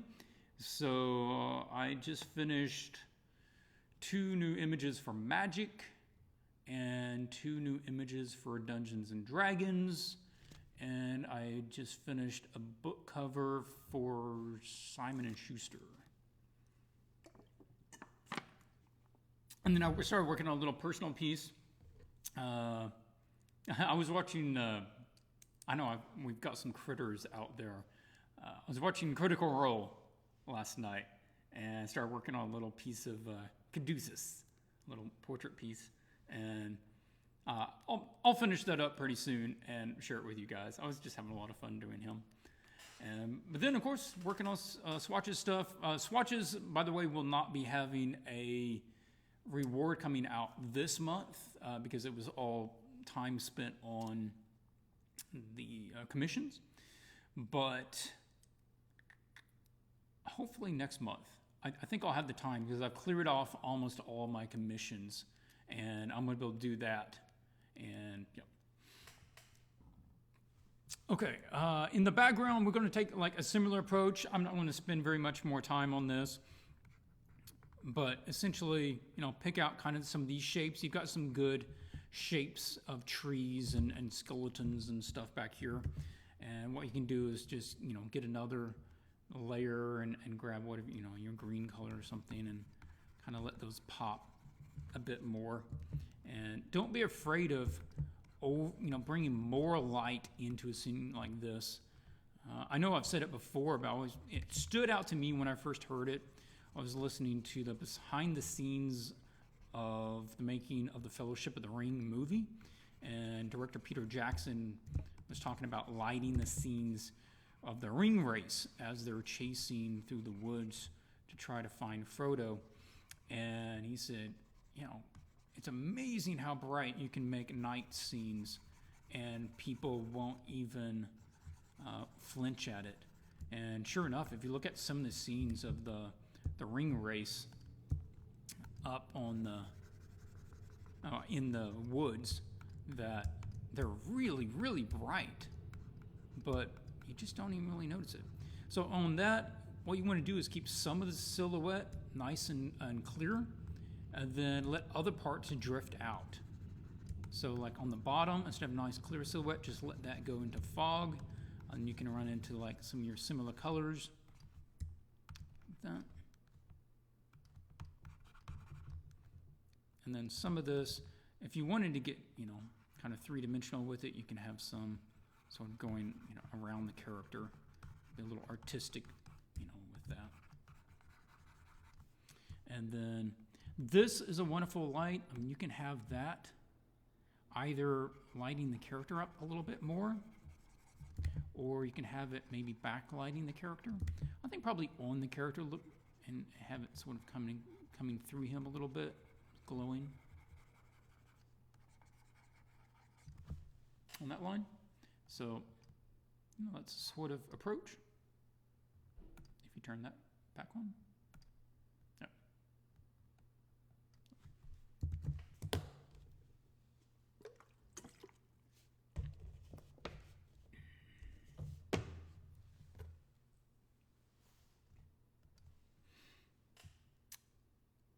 Critical Role. Can't wait to see it. Oh, I guess you mean my drawing, because it's like, it's recorded. You can go watch it.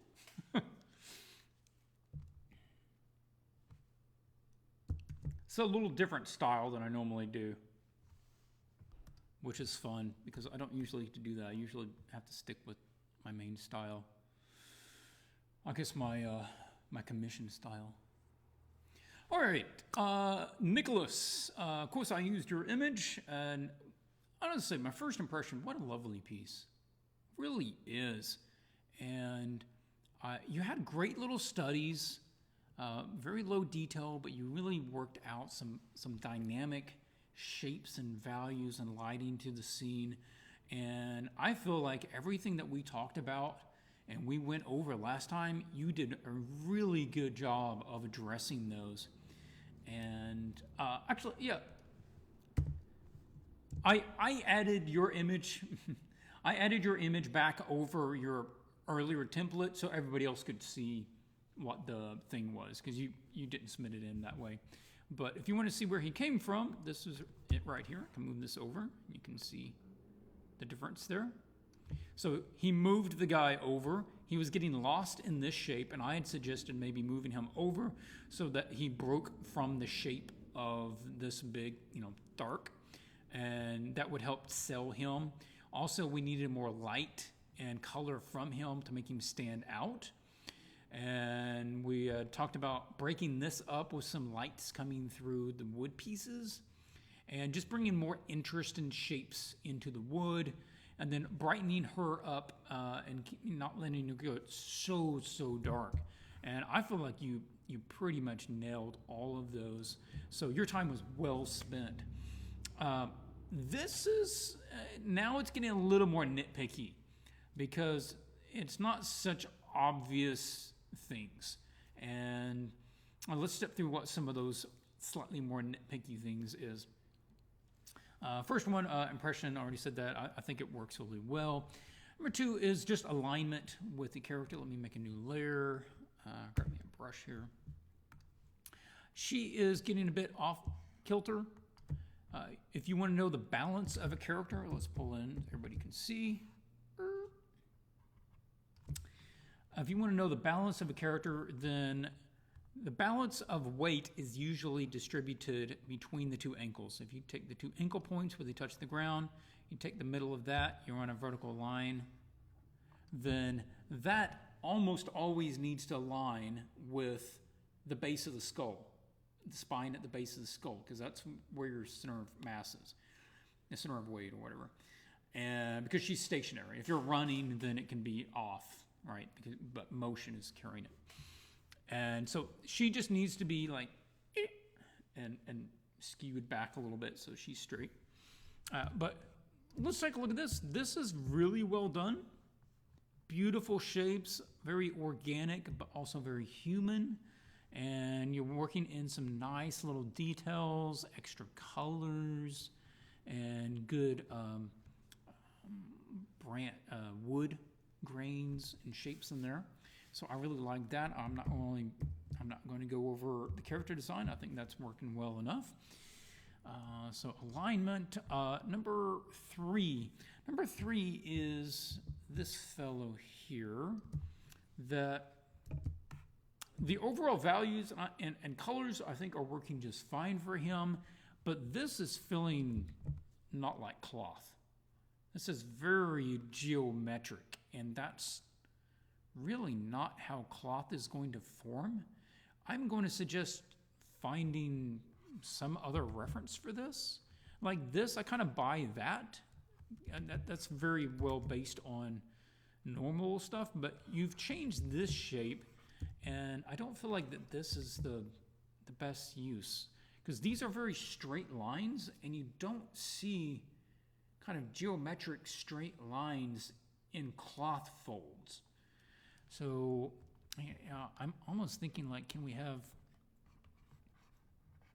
more of, maybe that sort of thing where there's layers of almost looped fabric coming down, and this like these are super straight. Again, it's very unusual unless it's really strong wind or whether something is actively pulling on the other side of the cloth to straighten it out.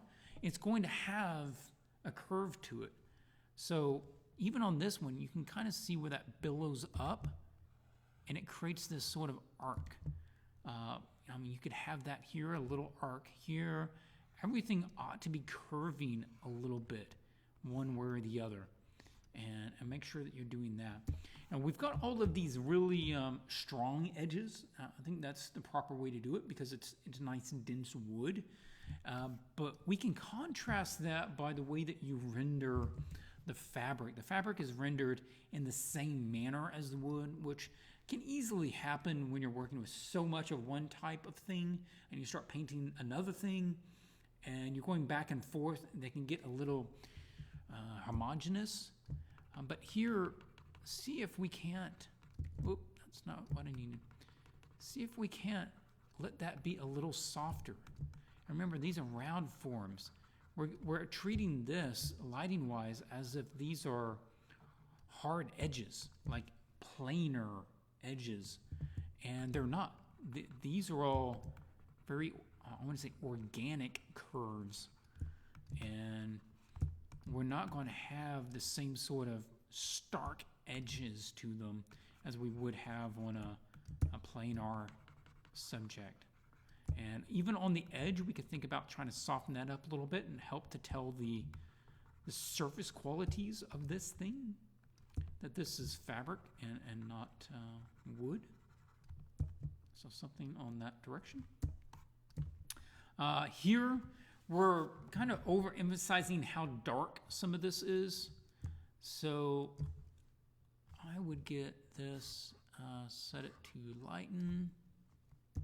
Pick your medium tone there, and then let that medium tone be your darkest tone.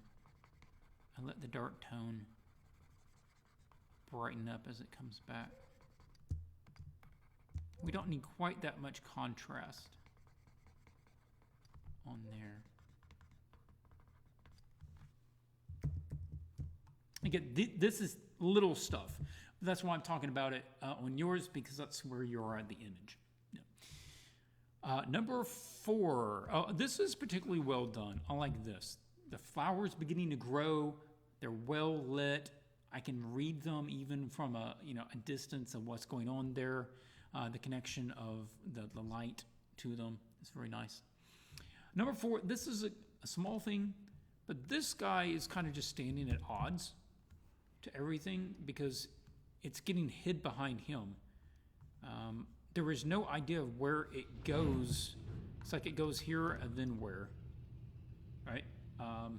We have to assume that it starts right behind him and then comes out. And that's usually not a good idea. There's somebody running their very loud motorcycle outside. I think the basics of the cloak is fine. The overall shape of it, besides the hood, it might work on the hood. But yeah, let's just soften out the edges. Let's keep them less planar, keep them less harsh, let them round over. So a lot more gradients to it. And on the edges, instead of keeping them nice and strong edge, let them soften out a little bit. Use a little cross hatching in order to break that up and let it be a little gentler. On this guy, we either need to just get rid of him, or we need to drop him further into the background so that he's more like one of these fellows, one of these fellows back here.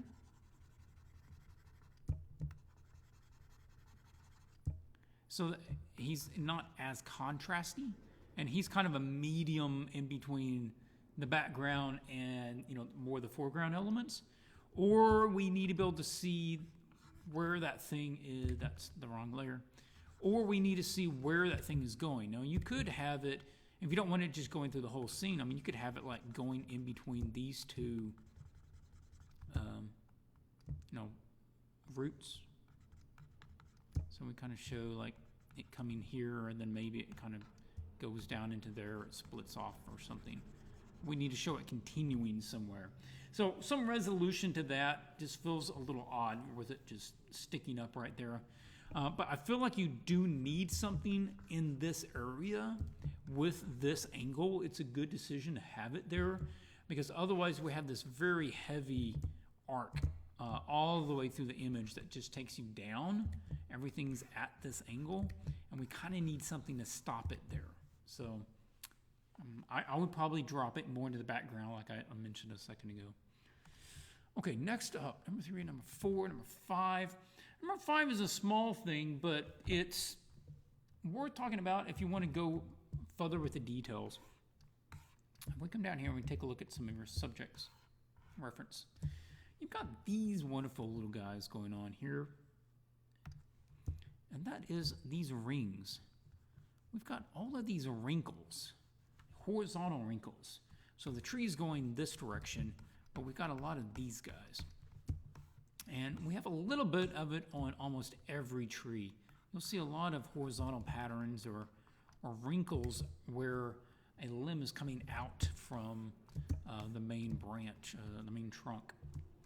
And that could be something good here, because we have a lot of unidirectional flow and shapes to all of these. It's like everything's going one direction. And what we can do is come in here, if you're wanting to spend more time on this, and just establish, like, this is an angle change. Like maybe this has,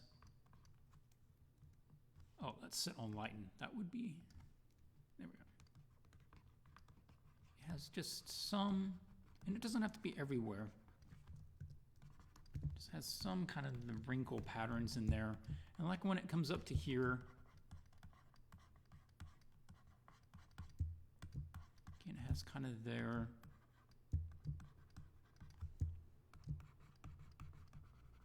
And you can help tell the form of something by using these to kind of help tell the contour.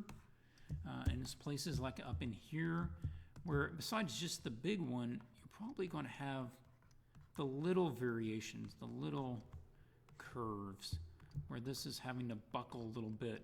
Because it's fine when they're thin, but right when they start getting thicker and thicker and growing closer together, you're going to get it to where there's too much bark.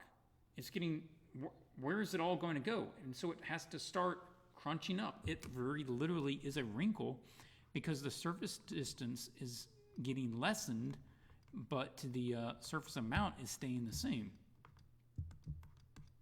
So we can get those, and it's just one of those things that you can kind of go around, pick and choose where you might want to add just a little wrinkle. And some of the wrinkles you could pull out from being darker, some of them you can pull out from being lighter. Using a combination of the two is probably good. You know, this is one place where we have very strong verticals. You might just come in here and break those up a little bit. Do some happy little wrinkles on your tree. And, you know, you can just pick out whichever ones you want. You don't have to follow the system. This isn't a real tree. You are the explorer here. This is something new. You get to decide what this tree is going to look like. Simple little wrinkles. And if you don't like it, just take it out. It's easy. Just switch over to the eraser. Just take some of them out. Maybe just pull back a little bit. Say, you know, it's not that old. Maybe it doesn't have quite those many wrinkles. And that's all up to you. There we go.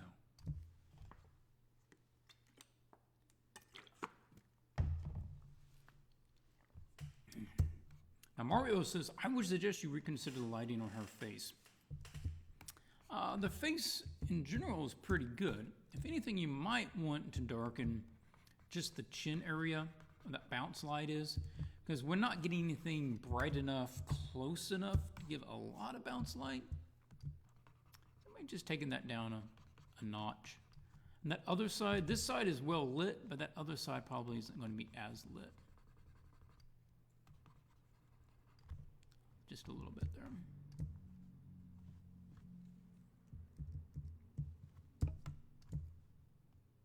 I think that was basically it. 6. I would put a little bit more time in these bat guys because they have very generic shapes compared to the wonderful shapes you have on some of the rest of these. The rest of these have a great combination of convex and concave curves, and that's exactly what you want, beautiful shapes. And these are just very blah. So I would just want to see these kind of having the same love of shapes. And let them be a little bit more interesting, you know, in whatever manner you come up with. So getting the same thing you have, just break them up. A little more angle change to it. Follow along the same pattern that you have with the rest of it. You've got kind of the little mushroomy things growing there. And that wouldn't be a bad idea. Just indicate a couple of those, again, to just break up the shape. And you can also use them, depending on the size, like that would make them pretty close. But if you came up here and you started making those, but they were a lot smaller, then it helps make them feel further away because you would approximate the size of one to the other. And on that lit side, you kind of see them, maybe to catch a little shadow. Yeah, there we go. That's about it. You can fiddle around with the details and adjustments if you want to, but I consider largely complete if you could address some of those things. And beautiful image.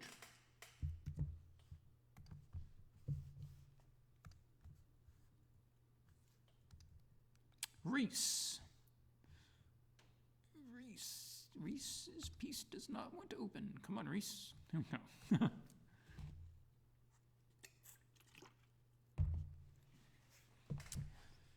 Okay, Reese says, so after missing the first session, I decided to restart from scratch as my initial idea was generic. Oh yeah, you didn't send in a concept, that's right. So I may have gone slightly off the brief with the mood of the piece, but I was much more excited for this direction. And again, guys, you know, try to follow if you're going to follow the brief, then follow the brief and really,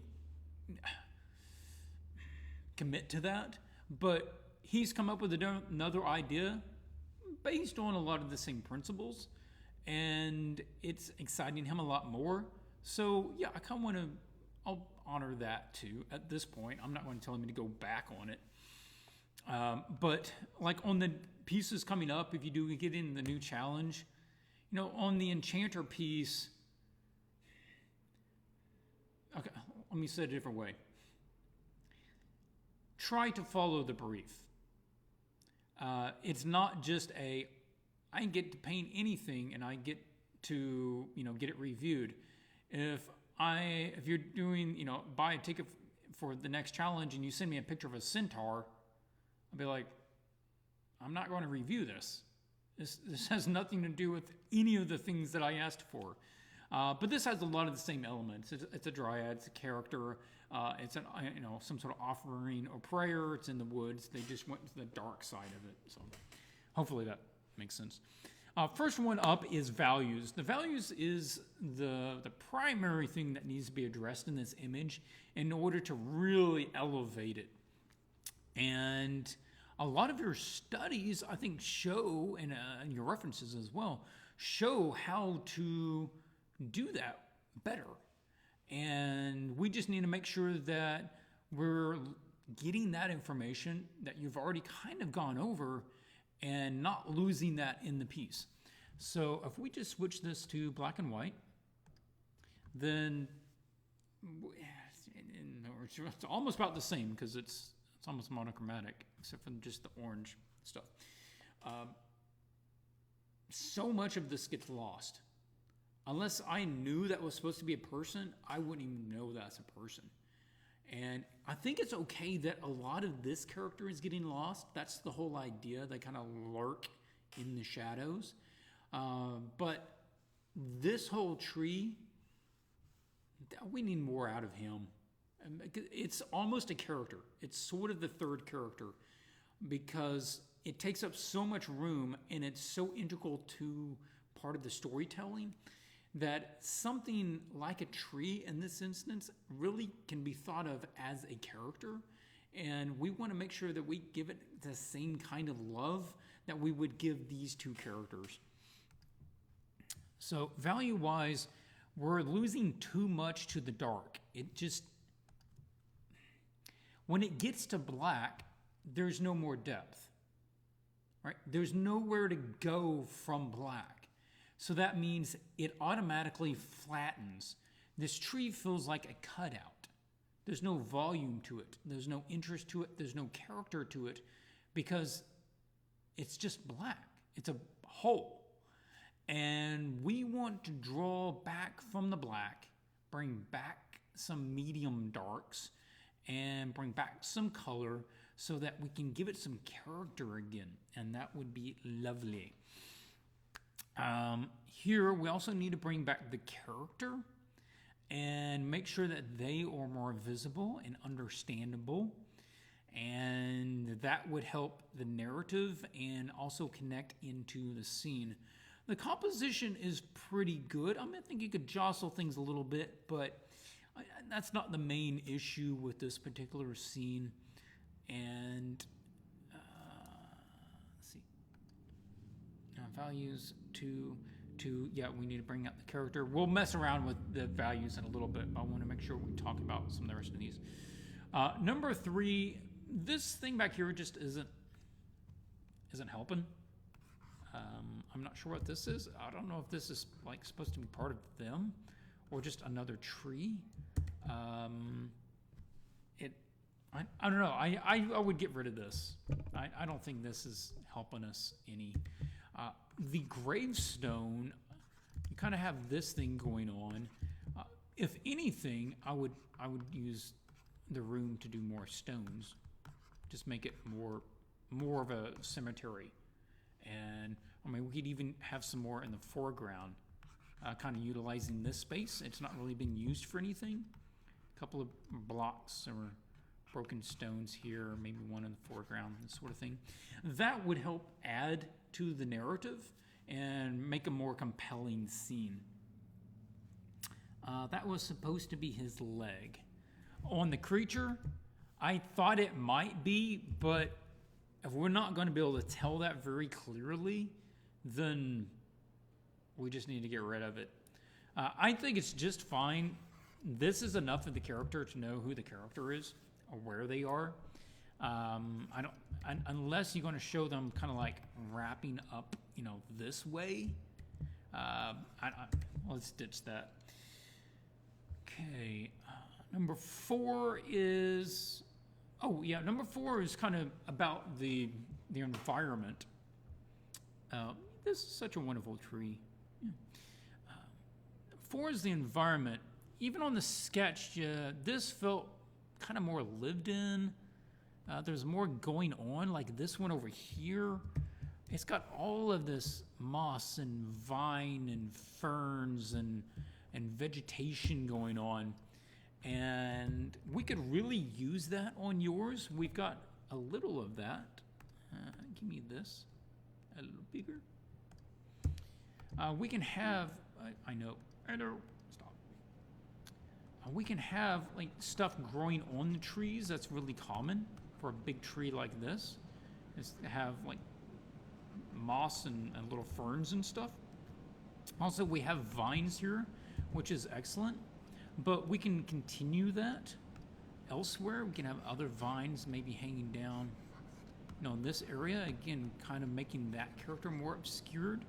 And consider doing things like, let's pull it, yep, up, no, stop. When you're working with an old computer, that's what you get. Like here, like you could have vines, instead of this really clear flat ground, almost like it's mowed, and then just stones coming out of it. No, we're gonna have like vegetation coming up around this guy. We're gonna have moss growing on this guy. We're gonna have stuff hanging down. We're gonna have more of this mossy stuff hanging down like this. We're gonna have stuff hanging down from this guy in the background. We're gonna, the ground's gonna be a bit more uneven.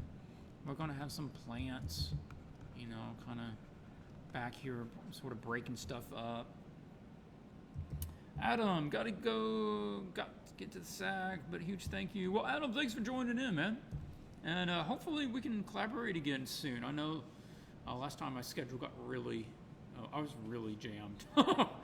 But I'm glad you could join in. And guys, make sure you go check out Lucid Pixel. Have a good night. Yeah, so environment-wise, that sort of thing could probably help out.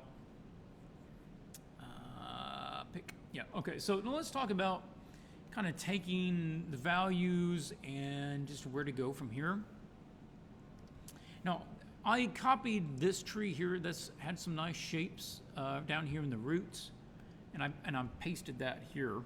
So if we do this, I'm going to use the burn tool and drop down some of the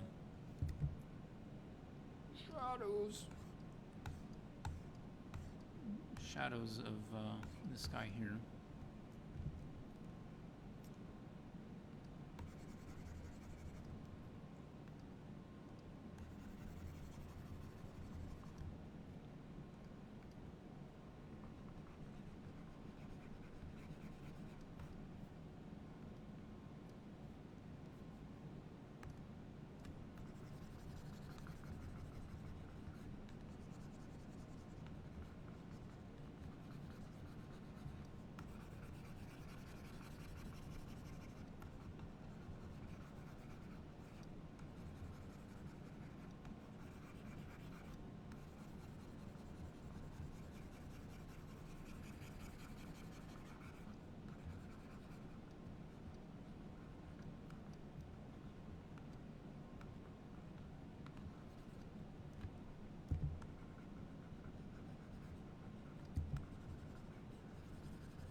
Now you see that, when you do that, and I was using the photo and I threw a mask over it and I started painting on the mask to pick out where I wanted the image to show through, and I do want that guy.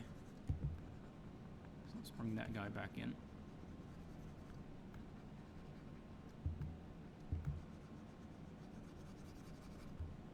That moss is really good. It brings back some volume. It brings back some of the some color into the scene, and this can be a good way to just mock in what you want. See what it looks like, or even put it in there and put it in at a partial opacity and then paint over it. And that's photo bashing if you don't want to paint it all. Now let's get this guy and edit, transform horizontal. I want this tree.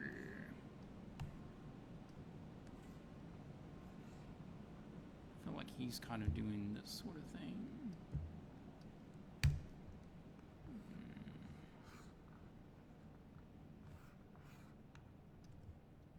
I'll drop him in behind that guy.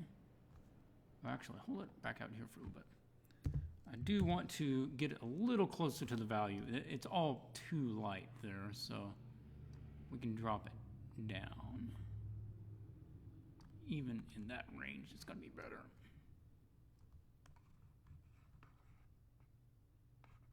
Actually, you know what? That's a really nice texture. I think what we can do is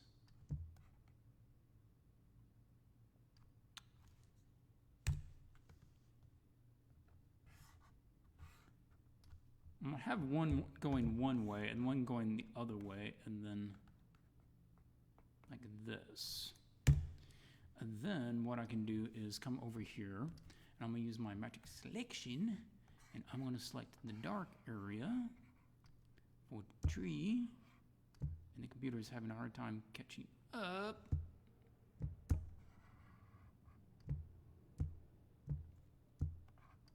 Come on, computer. Oh, so I got a letter from my internet provider at my house, not here. Oh yeah, I'm going the wrong way.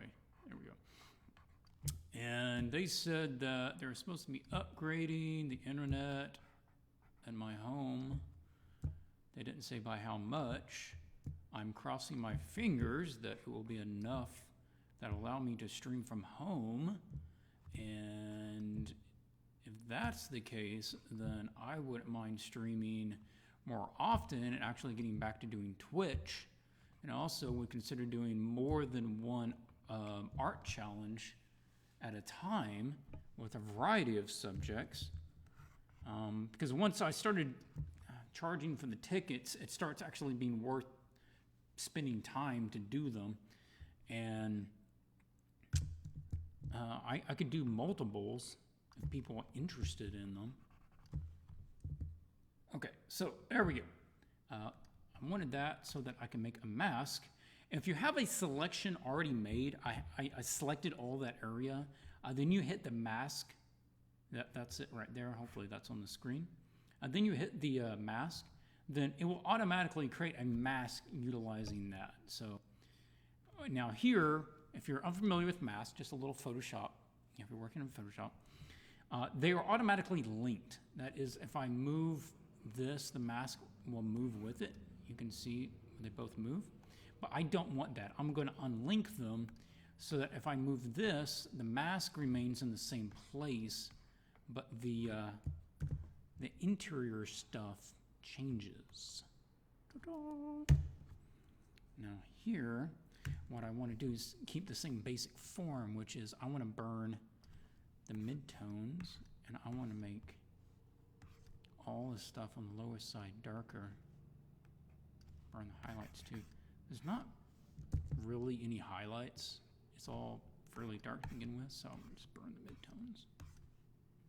It's kind of going to be like that. And then, whoa, did not pick up the color I needed. Look at this.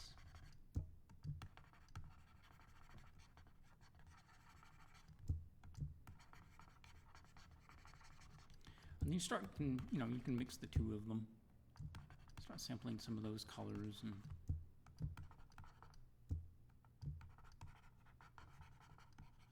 Oh, that's where the mask went. Yeah, that was the end of the mask. Okay.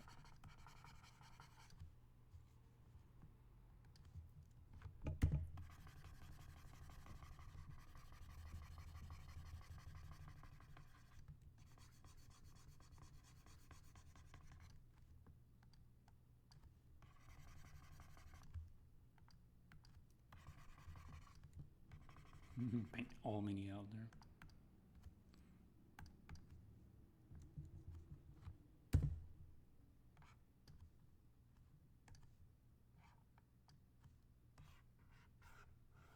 And I think we just need this sort of thing. Or you could just make a mask and then paint this way.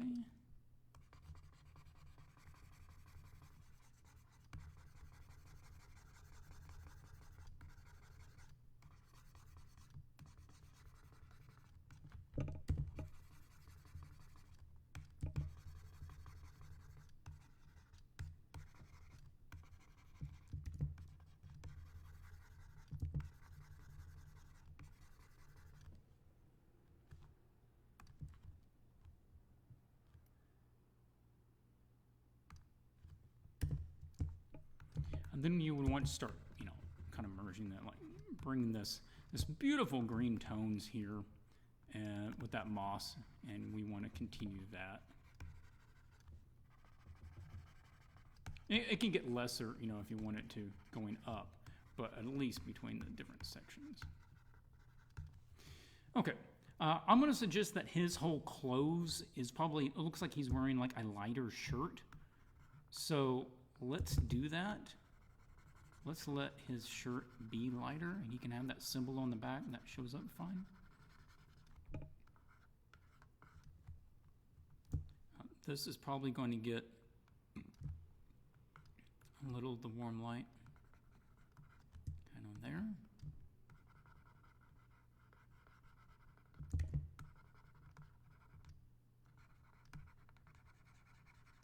I'm gonna have to make some artistic license in order for that to show up. Now, this is really, really bright. I'm gonna suggest you probably knock that back a little bit, and that not all of it needs to be that bright. We can let parts of it drop away. Not be quite that much.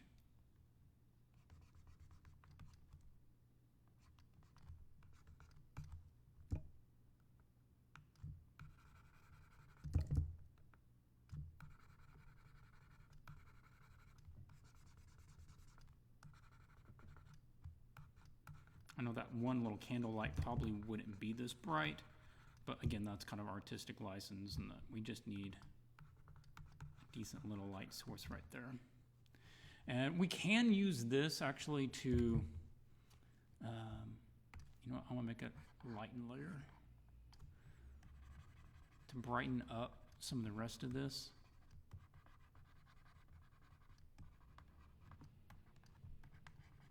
Now the tree is not going to pick up much light because it's not very reflective, but it's probably going to have a little bit, not as much as the stone, you know.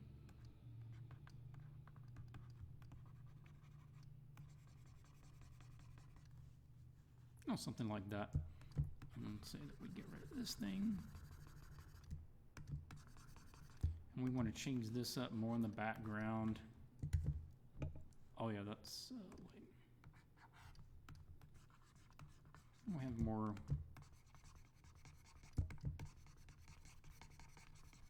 This thing kind of going on, and some of these we could actually have show up because they're lighter. So you can have light ones against a dark background, but when it gets in front of the light stuff, you can have silhouetted ones. And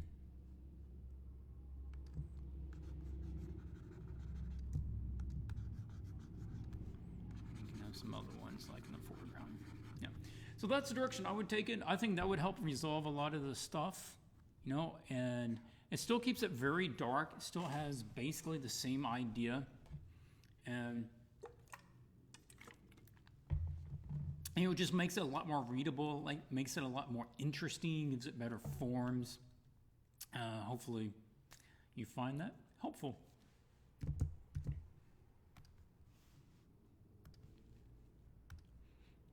Oh, we're running late.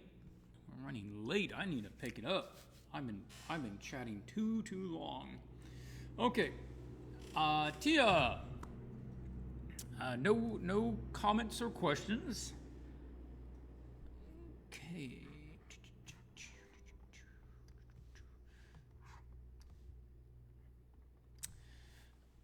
All right, let me take the notes off. Everybody can kind of see the scene to begin with. So we have this panther creature bringing in a load of guns to the dryad. I'm getting the feeling like maybe the humans have been fighting against the dryad and her forces, and so he's trying to help her, which is kind of interesting. And he's obviously taken a real beating for his job. He's taken out a group of people to get their weapons. So a very good narrative to it. I can look at the scene and I understand what's going on to that degree anyway. But visually speaking, what can we do to enhance the image? Anime says, thank you, Clint. That was super helpful. Oh, you're welcome. Glad you did find it helpful. Okay, yeah, sorry for bumping the camera there. I just need to adjust my setting. Number one, first thing I want to bring attention to is the dominance of this foreground character. They are taking up so much of the real estate of the scene. And the dryad is just kind of thrown off to the side and doesn't have nearly as much presence in the scene as the creature, the panther. I'll call it a panther. That the panther has. And I would like to see that balanced out a little bit better so she isn't just kind of tossed over to the background. Again, we've got like all of this space. Basically, we could have this right here. Everything that's anything with the narrative of this scene is in this area. You could remove all of this and it wouldn't stop me from understanding the narrative or seeing all the major characters. So I'm going to look to utilize the space a little bit better, and hopefully that would be improving the scene. Number 2 and 3 have to do with maybe how you could go about that. First up is lowering him. And we got this space here. I would suggest decreasing this size and lowering this by just a bit. If we can knock them back, bring them down a little bit. So you're going to be putting her up, elevated a little more than they are. It also keeps them off from being just at the same level.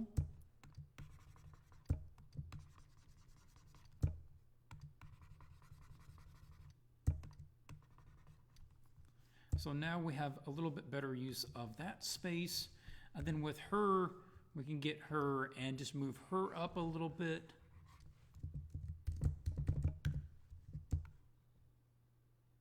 And just say that, let's add a couple of steps. A couple little mossy steps there so that this is sort of leading up to her. You actually have like some little steps right there. So let's just continue that so that there are some steps there in the background, kind of going up to that. And maybe there's even a little bit of a worn path coming through here. Nope, that's really not what I clicked on. Thank you. And that can help us tell perspective a little bit too, is how that path comes out. And so then we get a little bit better use of that space. Also might move her over. Yep. If we get her higher, then we can actually move her over off the side a little bit That would be better. Number four is this back fellow. I don't think we need him. I don't think he's helping. Right now, this back fellow right here is in the dead middle of the scene, and he has no real bearing on anything. And he's the tallest one of the three. I don't see it. I know you're probably wanting like a guard buyer or something, but having him the tallest and centered puts attention on him that we don't really need, because he's not about this exchange. If you have him, I mean, you could have like, I maybe delegate, a few of them to the background. Maybe you have, a couple there. You take him out for sure. And then you have maybe one over on this side. And that way we have a cleaner silhouette where she, with her silhouette, reads a little better. You can have her against that background more that way. And then we can have green guards over here. And if you do a couple of them, then we get the idea that they're regimented. There's an order to them. Again, and we could have like, one standing over here on this side too. And now it feels a bit more like a meeting of throne sort of thing.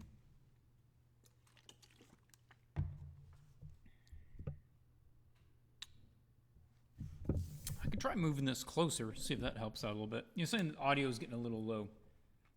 Okay. So yeah, that would be an approach for those. What else? 5.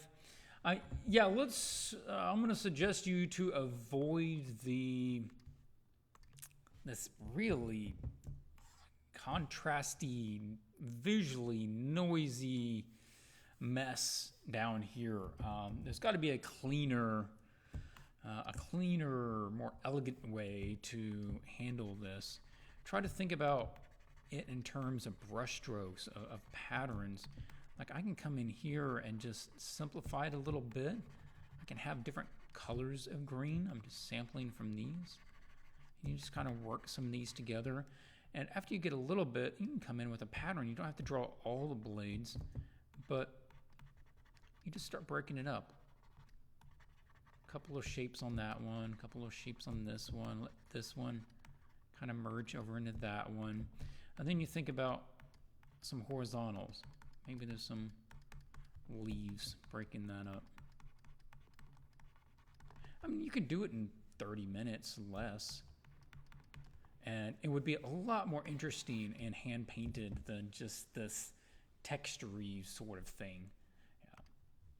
Yeah. And really that same idea goes on to number 6, which is the way this creature is rendered. This is good, all right? This is good form. It's a good pose. I think that can work well for you. But once you get over here, it's all just very fuzzed out. And there's no feeling of fur, no feeling of musculature. It's just kind of like this softened out fleshy thing. And then there's really dark paint added to it, and very texture-based, photo-based ink splats. And it's very obvious that that's what they are. They don't feel like they're painted in. Yeah, my house is fairly noisy. I'll try to talk up a little bit. Hopefully that helps. So I'm going to suggest overall move away from the photo textures, move away from the photo-derived ink splatters, and let's get back to actually painting. Let's start getting back to using brush strokes. Yeah, okay. This has a good form to it. And let's make sure that we're actually getting that back over here and we're not just losing it. and it has some good musculature in there. So let's make sure we're getting that. And think about what kind of creature this is, because this is reading more like skin than it is fur. I want to suggest you go look at some tutorials on drawing and painting fur. There are some good ones out there. So go read those, see how to layer them, see how to shape it so that you get the texture of that fur. Also think about the contrast, because we're getting absolute black down here and almost pure white up here. So the base color of this thing is almost white, but yet it's going to black down here. That's a really high amount of contrast. And the only way that you get that is from a very, very bright light, which is not indicated. And that kind of goes with the lighting of the scene. Now, this is a bit more advanced, all right? Lighting and contrast and consistency with lighting is a more of an advanced thing. Lighting is something that people generally get to after they learn the fundamentals. And it's something that you start comprehending at that point. So it might be pushing you a bit, past where you are right now, but it's something you need to start being aware of, which is this is a very ambient, soft, foggy light. And that means that it's very diffused. And the more diffused the light source is and the scene is, then the lower the contrast between the light and the shadow areas. It would be more accurate if you want the shadows to be that dark, for this thing has to be a dark creature to begin with. This whole thing needs to be dark in order for that to be able to reach to a black. Otherwise, these shadows, the darkest part of these shadows needs to be about that dark. Unless you get to like the really occlusion areas, like up under the arm, right under the tail. Then it's got a decent amount of bounce light from this foliage underneath him coming back up. So none of this is going to get nearly that dark. And let's try to make sure that we're losing it. We're kind of getting blown out in all of the light areas. We need to bring some value back into it. Do not let the value be lost. We have fought too long and too hard to lose it at this point. This is the line. Here and no further. Values will not be left behind. Yep. So something on that line. Now, again, I would probably pick a different color because that's very fleshy. Make sure you're giving attention to her. She looks very much like just a poser program that you added some splatters to. Make sure we're actually painting her. This should serve as a base, not as the final. Okay. There we go. That's it for you, Tia. A lot of stuff to get to there. You're in a good place. You're putting together a pretty good composition. We're just making some small adjustments to better utilize the space, getting the focal points evened out a little bit between the two main characters. And yeah, we're just getting more consistent lighting and also working with the detail on the overall scene so that we're not getting too much noise where we don't really need it. Yep. Okay. Now, Tyler was the winner of the wild card. So yeah, I forgot to mention that earlier. Congratulations, Tyler. We're actually going to look at yours last. So I'm going to do Veronica first, and then we'll go back to Tyler, since I'll just do the wild card last. Any time here, computer. There we go.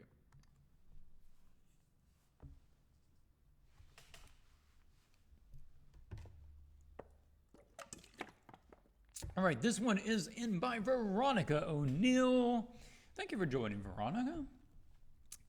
And point number one, oh yeah, this is the same content, essentially, as last time, but the characters are very spread out, And I had suggested moving in on the characters a lot closer. She was also having problems getting the character close enough to the camera without it looking weird.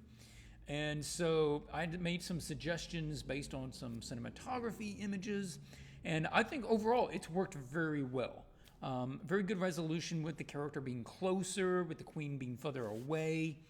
So that's working well. But she does have some comments and concerns, so let's read some through this. Main concern this time around is the best way to proceed the foreground figure. I tend to struggle with making the clothing look realistic. Also, not sure if the background is interesting enough. So with the clothing, usually what people struggle with and making it look authentic or believable up to the snuff that they really want is, I'm not even sure where that expression comes from, up to snuff. I've never thought about that. I'm not sure why we say that. But it's 4 different things that really came to my mind. One of the major ones is folds. Realistic folds, believable folds, are a good indicator of believability, and folds that people just make up are easily noticed and an immediate indicator that you just made it up. It's a big divider on that line. So I'm going to make sure that I'm going to make sure to suggest that you have good references for any of the folds that you're working on this character, like this cloth piece hanging down here.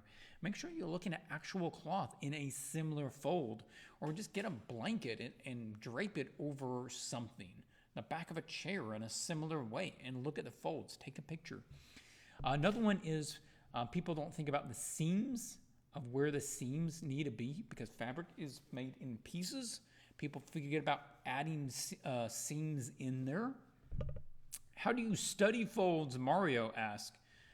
There are tutorials out there, and one like Bern Hogarth has dynamic figure drawing, dynamic figures, something like that.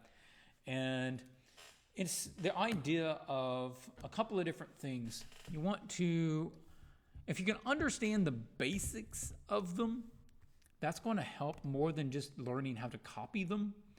So there's several things that happen with folds. And one of the main things to understand is distance.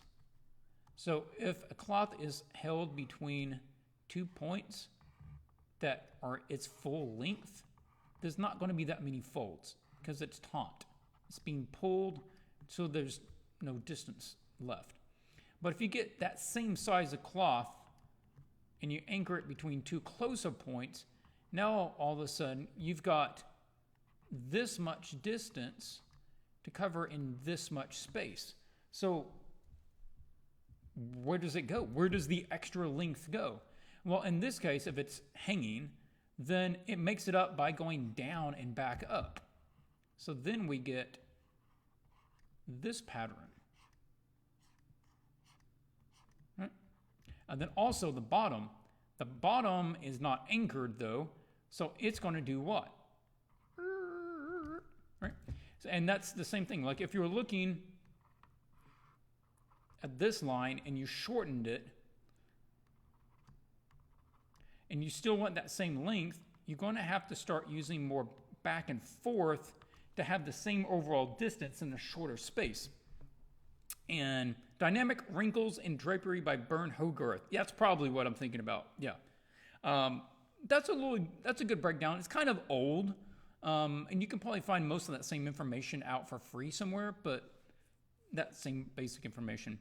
And so the bottom of this has to start folding. Now, it's cloth, so it's not going to make rigid angle changes like that. It's going to start doing a zigzag. It's going to start doing an S-curve. It starts folding back on itself at some point, right? I mean, that's one thing. Also, it's all about how much surface over what form, and what are the weight or the motion that's affecting it. Now, if they're not moving, the motion is essentially gravity, is the force that's always working on it. So if you have a cloth, hanging over this, then it's going to get smaller area to cover here, more area to cover here, and it's going to have to start folding back on itself in some manner in order to make up the room of that. And it's going to be folding. And there's different patterns to the way that cloth folds. And then you have like compression, like if you have a really tight sleeve and it's going around, like an elbow, and then it's going to this, but then it's going to get here and it's longer on this side, thinner on this side. So you're going to have buckles on this side. Again, it's going to start doing this because it's trying to make up the extra distance somewhere, but it's not going to have them on this side because it's already stretched further. So, yep. And also just finding some good references, like, this, like drawing that and thinking about this. Also, a good way to study this would be to not only come in here and draw something like this, but start drawing the contour on it so that you understand, okay, this is rounding around here, then it's going to be coming back on the inside like this, and it's coming back, and this is a cylinder, and it's all cylinders. Cloth always works in cylindrical patterns, and then it loops back over. It's going to be something like that. And this helps you think about that. So running, you don't necessarily have to do the hidden ones, the X-ray ones, although that can be useful. But just even running contours over something like this, it helps you think about the volume and behavior of what it's doing. So that's a good study, that sort of thing. All right, let me go back up. And the surface qualities is another go-to thing. Is it smooth? Is it shiny? Is it rough? That sort of thing. That's also a good telltale sign of clothing. Number two is space. Space being utilized. We've got a lot of space up here. We've got a lot of space down here. I feel like maybe you could crop in on this scene. Is really maybe the best solution is just let's do that instead. Somewhere here. I don't know that we really need quite that much up here. So consider cropping in, and that would just save you some wasted space. Number 3, the lighting.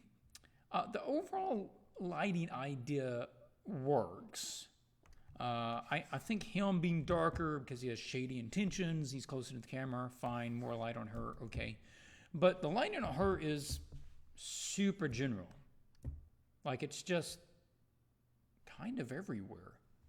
Like, where's the lighting coming from? What direction is this? You've got these beams coming down, but she's lit from the front.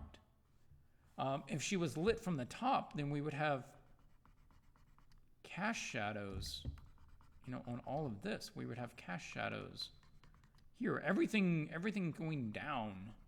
We'd have cast shadows on everything going down. And we don't have that. So she's lit from the front. But if she's lit from the front, there's no shadow going back. So you need to think about where the light is actually coming from and make sure that there's proper cast shadows. And even this tree, that's one of the problems with this tree form, is that it's gone from being a 3-dimensional thing to being a 2-dimensional pattern. There is no depth to it. There is no form to it. There is only shape, 2-dimensional shape. And that can work fine if that's how your whole scene is rendered, but it's not. You've established a very 3-dimensional scene and just have this very 2-dimensional shape back there. In the same way, we're kind of looking at the contour. think about the contour of what this is, because it doesn't have one. It doesn't have a volume. Oh, stop. You need to think about what the volume is on these things. And if you were to run contours on them, the lighting needs to affect them according to their volume and their form.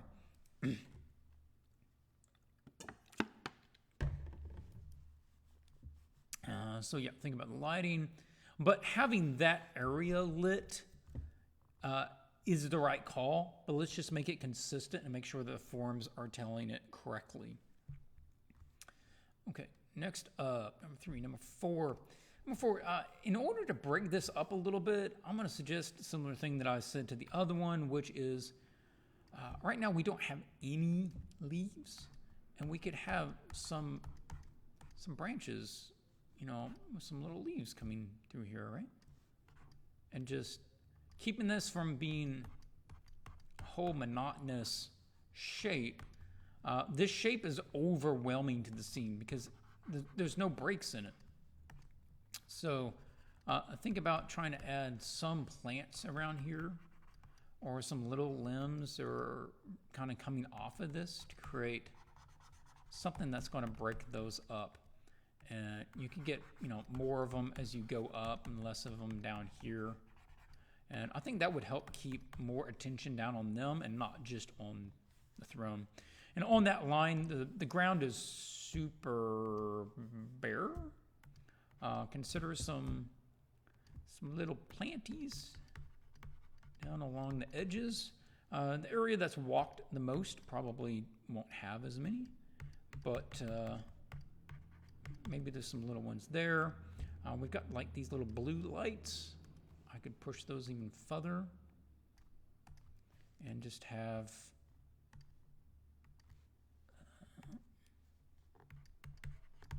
some little blue flowers. She loves her little blue flowers. Maybe all of this has some blue flowers in it to carry that color around. Maybe the little forest spirits or something. Helps break up the monotony of some of the brownish green tones. I do want to mention, I'm not sure what this is. I'm not sure what he's holding. Looks kind of like a football with a blue thing on it. That really needs to be clarified. I like this brush. That needs to be clarified because I don't know what that is. Figure out what that is. Also, the hand looks like you just... that doesn't quite look right because the hand is very tilted, and whatever this is at like a 45-degree angle. I assume that you just weren't drawing it quite right, and this probably needs to come down. I need something lighter than that. I can't see that. The arm's coming down here, then it probably needs to go towards her more. We need to have more of, this sort of thing, with the hand being out there, and then we can have that, and then if we have that, then we can more easily see what's in the hand. Or if it is to the side, then probably not quite that much down, and then the hand needs to be more well underneath the thing. Yeah.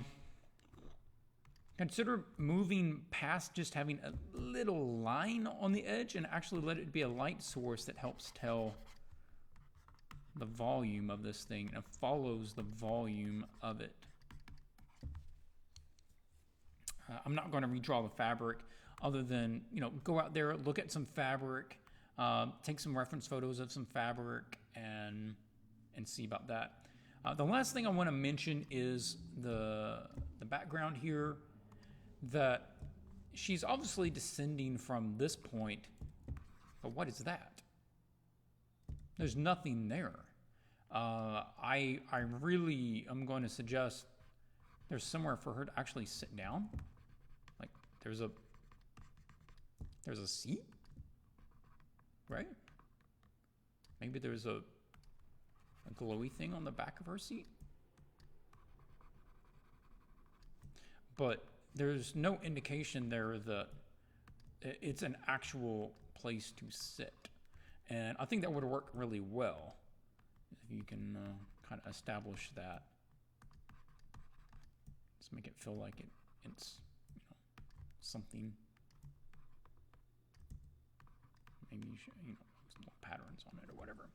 But yeah, there we go. Just she's coming from somewhere. There's an object. There's a seat. There's a throne.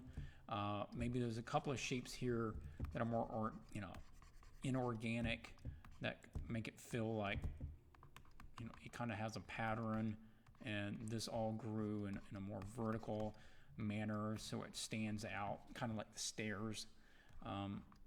Maybe this has more of a design to it, so it feels more like a throne. I guess the arm things would be lower. There you go. That's it for you, Veronica. I think that would resolve a lot of it. Make sure you're referencing the hands, reference the cloth, the overall design I think works. If you're going to not crop down on the image, let's make sure that we're adding some more stuff up here to break up the tree, to add in a little more color. Same thing on the ground. We need a bit more visual interest down there. Double check the arm. And it probably makes sense that he has it out to her, not just off to the side. And think about the lighting. It doesn't have to be stark. Like, it can just be a little bit one way or the other. But some side, left, right, or, bottom needs to be shaded a bit more than the other, and some cast shadows added in. All right. The last one up is Tyler.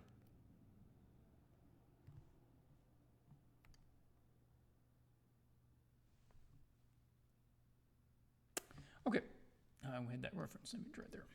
So this is Tyler's. We've obviously not seen theirs because this was a wildcard entry. And they did use the template as I had suggested, and I appreciate that. Say lots of issues, but I ran out of time. I would like to change the expression of the dryad a bit, and also the wood texture and shapes. Thank you for any feedback. Okay, so first thing I'm going to talk about is that. You did specifically ask about it. So let's pull in here.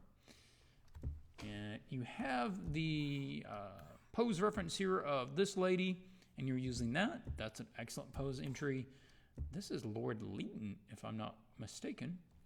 And, come on, guys. This is an oil painting. Look at this. I think I have difficulty in my images. I don't want to think about having to oil paint that. Are you kidding me? Look at this. That's madness. That is madness. Oh, I would just about go crazy having to do that. Wow. That guy was skills galore.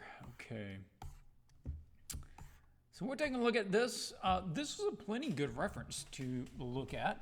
I think she has a very fitting expression, so I'm just going to base suggestions on the reference picture you already have, and let's talk about what we can do. Let's take that down a little bit. Yep. So, some of the things to keep in mind. What are we looking at? Overall pose is pretty accurate. Remember, we don't have to be exactly like this, but one of the things that we're not keeping is the eyes on the right level. We have a head tilt of about like that, and we have the eyes not at quite the right tilt. Yeah, that's not a photo that we're looking at. That's a crop of a classic painting with the guy in the armor. I think it's Lord Leighton, If you haven't gone and looked at his stuff, go look at it. Leighton, Leighton. And I guess he was a proper lord. Titles do mean significance, especially over there. So, yep, he is Lord Leighton. And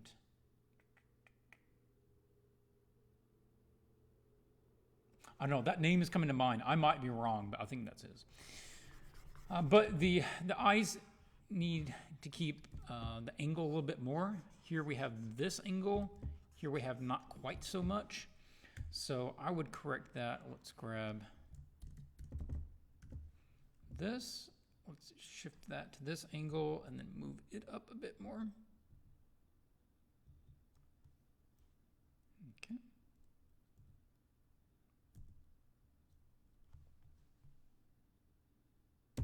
It's called Accolade by Edmund Blair Leighton. I was right. Classic art. 1 point. Okay, now something happens here that is very common when drawing faces.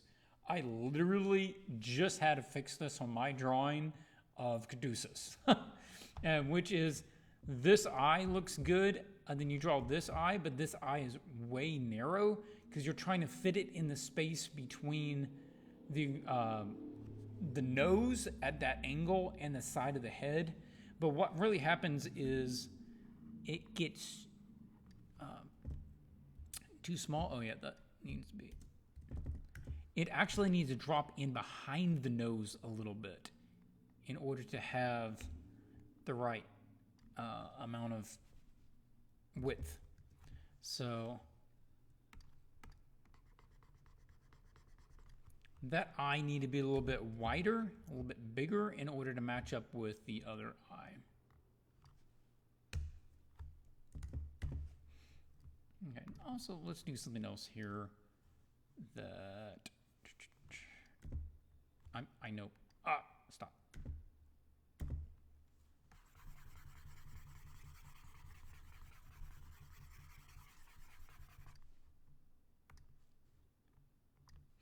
I just need that so I can make some lines, make it easier to see.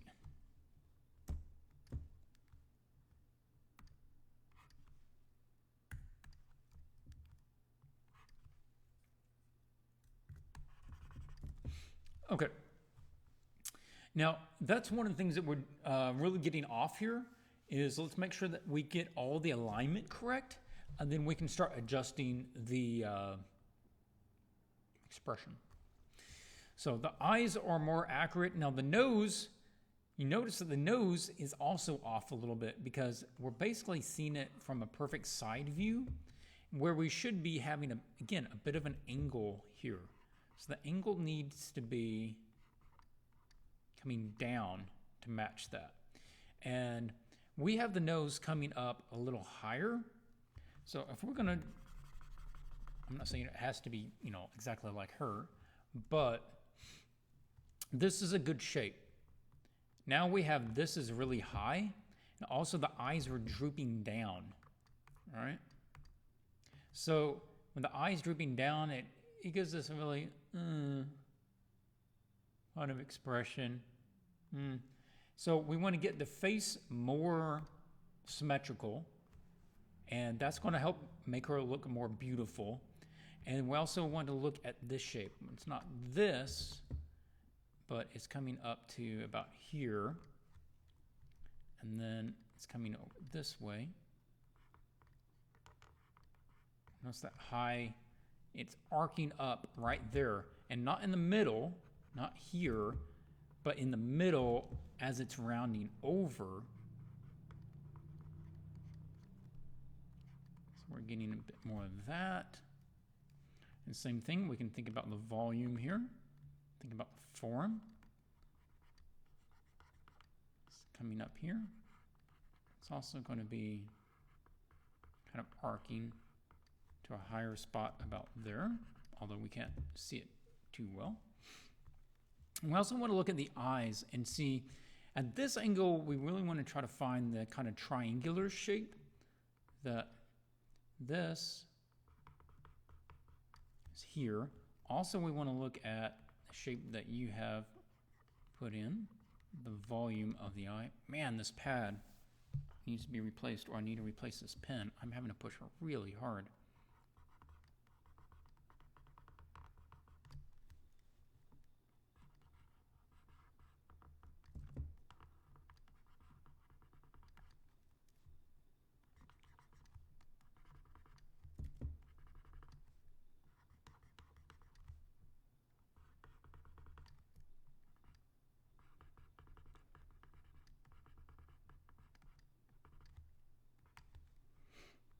Now, I'm thinking almost, I'm thinking we might give her not a Roman nose, because you're trying to get really elegant with her, and generally with that kind of creature, you give them more of a pixie nose.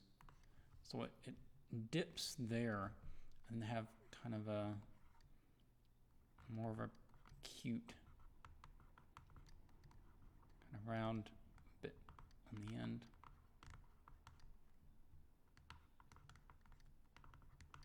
Yeah, man, this is wrong. I should not have to be pushing this hard. And then coming down here. Again, the mouth also a little bit off. We want to watch that tilt.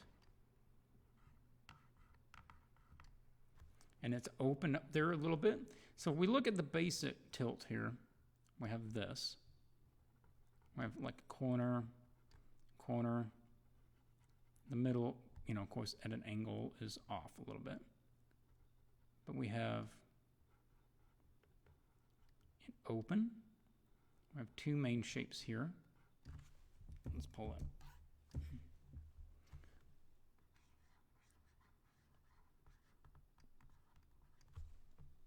Oval on this side. Oval on that side. It kind of flattens out at the bottom.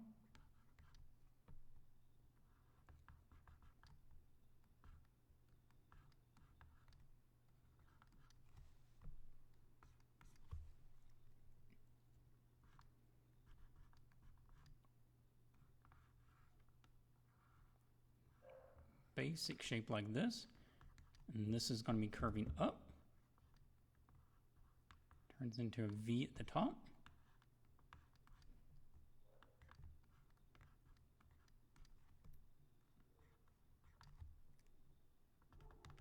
hollow back in there.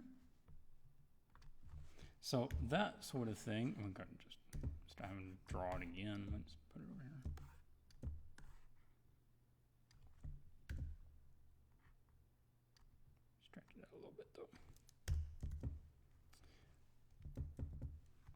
Do that. Also see if we can find a little more interesting side to this. Coming up here, the brow coming down, nice curve there. And then can we find a smoother curve here along the cheekbone and letting that pull all the way down to the chin.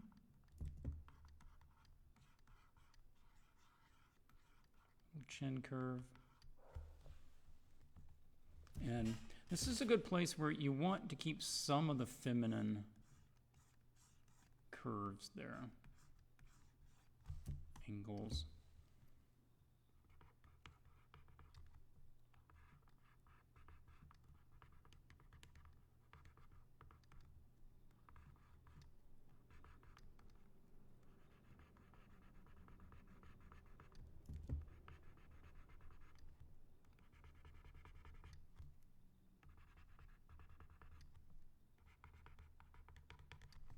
Now, I don't know if you actually want eyebrows or anything with your character there, but yeah. Don't get that little divot underneath. Now, I'm not sure which expression you were going for. Like, you can have, this is kind of passive, and that's fine. I think she's just being very queenly. And this is something that is sort of artistic, like, I actually have that off. If she's looking down, these are going to be curving down more. I had them curving up too much there. Let's curve them down more, and Also doing the same thing on this side. Now, if you look at the reference here, you don't really see them coming up on that side. But artistically, people do that a lot, and it does help tell where the person is looking, and that symmetry between the two of them usually looks pretty good, even though it's not necessarily anatomically correct. It's coming up to you whether you want to add that into your design or style. Okay, so that would help there. Just make sure everything's more symmetrical, going more of the classic beauty nose, the little swallow, the little very tight little round end on it right there. And then these are usually at an angle. It's not as flat, like it's kind of set back. Smaller nostrils, but the nice full lips is nice here. And using the basic forms to develop those. Now this is good, running this into the cheek. And think about where you want to go from there. I've had to draw a character for Magic, has the same sort of thing going on here. I don't know that she would have an ear, but if you do, this is probably a place where you'd want to go maybe even further with it. Do a more elegant ear to it. Try to find multiple curves that would be interesting.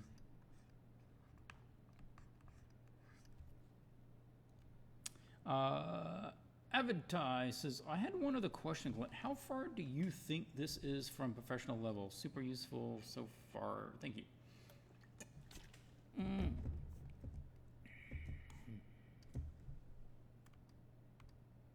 No, let me take a snapshot.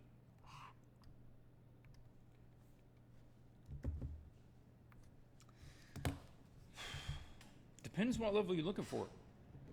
Is it Magic? No. My honest assessment, based on what you seem to know and the things that you seem to be having difficulty with, a couple thousand more hours. The concepts are there, but you are struggling with the finer. It's like the character. Looking at the character, it has a lot of the right elements, but it's all kind of this piece, this piece, this piece, and it's not real cohesive. Like it just goes from wood directly to green leaves. No blending, no anatomical transition or anything like that. So that tells me kind of where you are design-wise. Looking at the way the characters are posed, like number 2 here is the king. The king has the blade like this, like his elbows are right against his side, his arms are very tight, and he's going like this. His forehead is basically against the blade, and that's not the way you would offer anything. You would hold it out away from you. You would lift it up in a way. There would be more distance between your upper arm and your wrist as you're putting it out. So posing wise, that tells me a little bit about where you are. And lighting's, you've got the right idea, like, oh, we're putting the lighting on the main characters. And like the background, there's not really any nuance to it.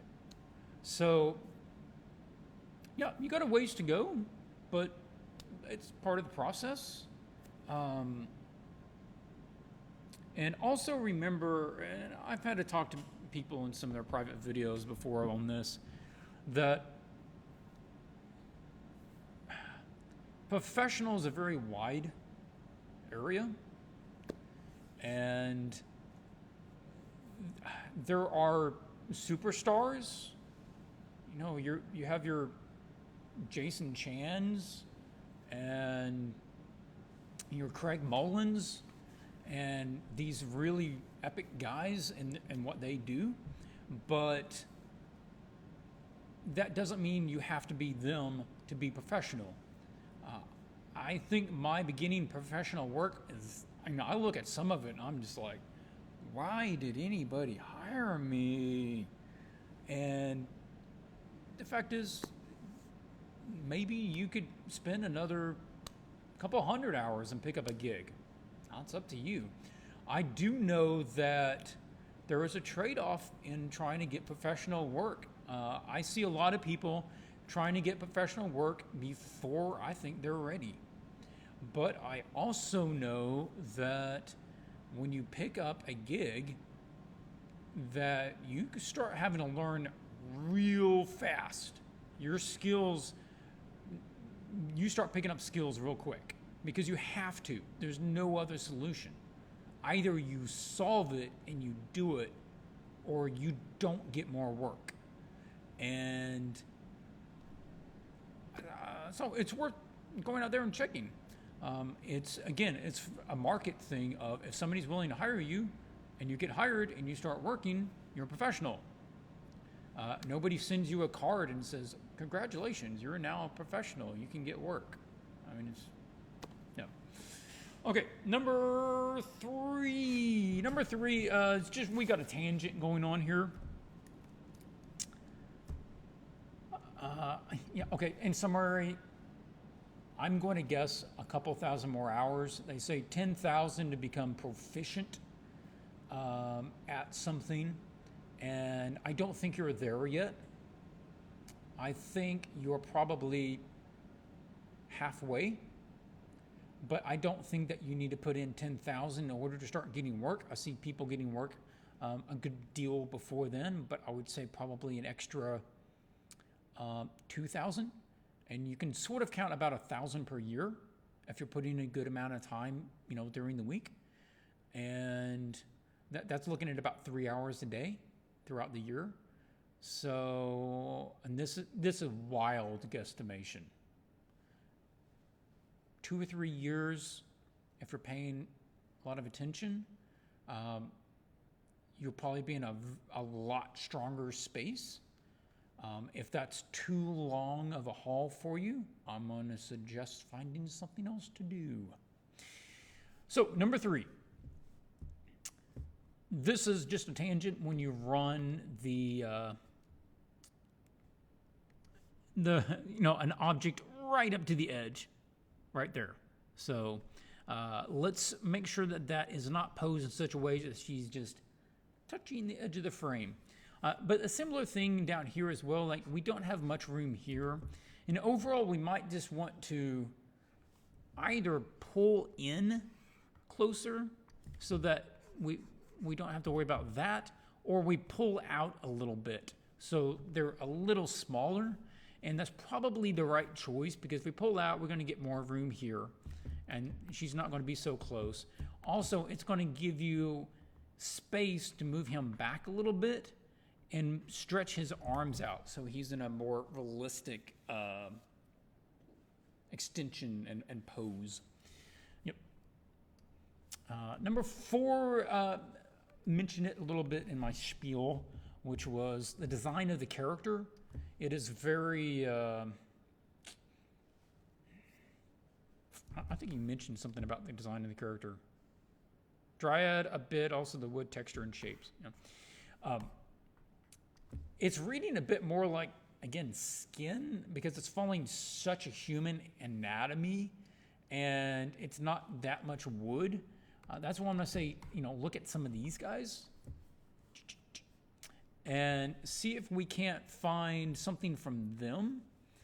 I'm going to suggest playing around with some other brushes. Other brushes, particularly like square brushes or these angled brushes. I've been using these. That's not.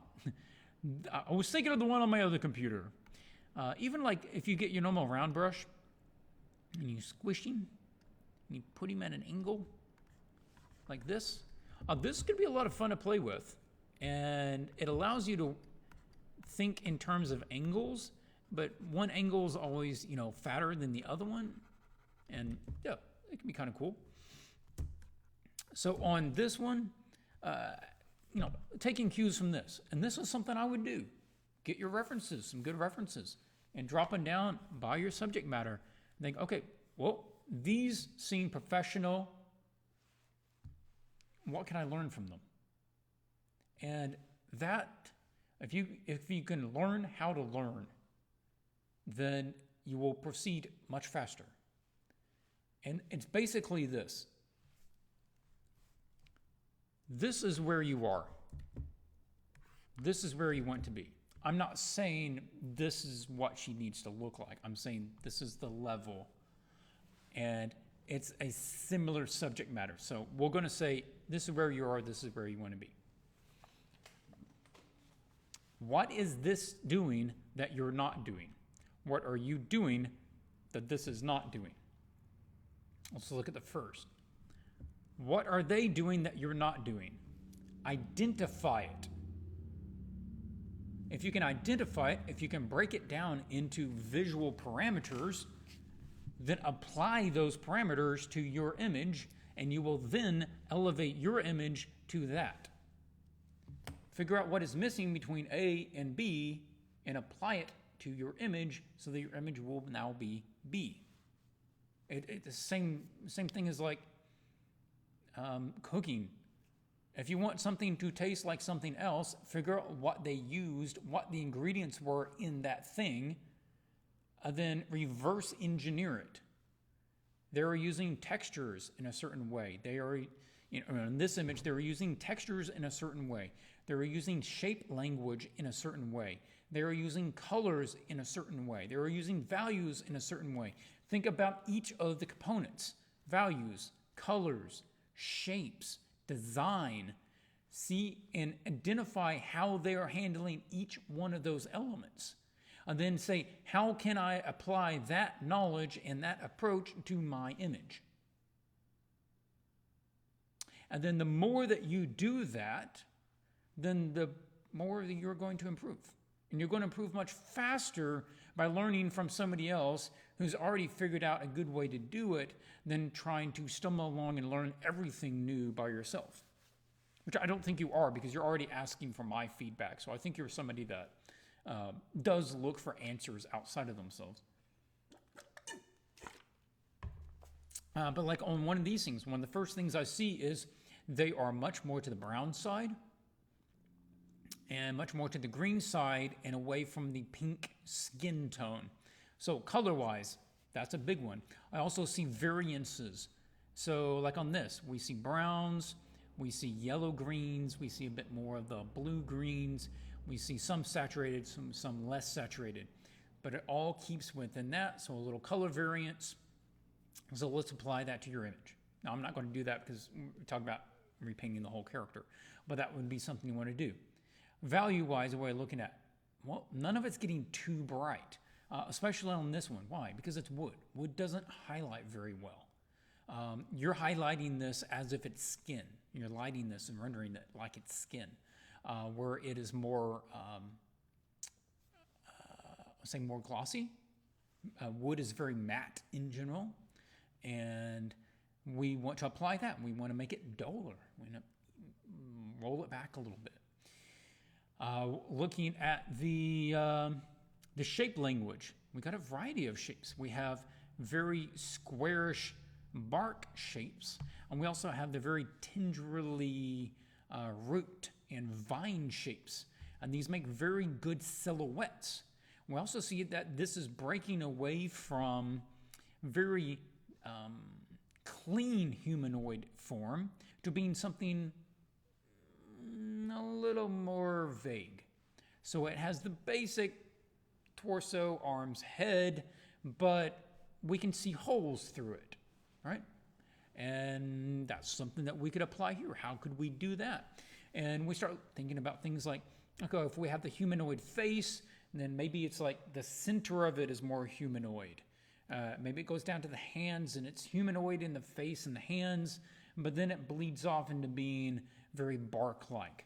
Also, we see things more about dimensionality to it, right? We can see inside of it, there's layers to this thing. So there's like the inside kind of core, and it's all dark and shadowed, and then there's a layer of bark that sort of encloses it in a basic human form. Then on top of that, he's added these things like the big mushrooms or the little tendrily vines that go on top of that. So layering it, that's cool. He's doing that in a similar way. Here we see layers and layers of this on top of each other. And then we see the little, the minor bits, like the little fungus. We see the little leaves. And you're doing a little bit of that same thing by adding some of these little sprouts and stuff here too. So yeah, this is how you learn. This is how you improve and try to get what you can get from these guys and apply it over to yours. And yeah.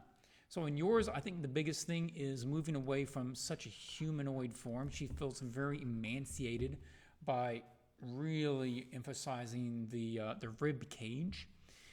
We want to bring down the pinky sort of skin tone.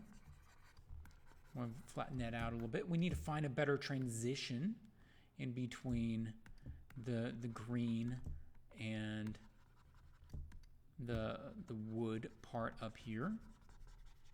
We'll figure out what this actually is, or maybe it's kind of like, it drapes off of her. Maybe almost like sleeves, and that makes her kind of elegant. And it's kind of a moss thing that just goes up. It's like Elsa's dress. Man, I watched the trailer for Frozen 2. It's just like, I had never noticed that Elsa's winter magic dress, like, it doesn't have a top. It literally just fades into her skin.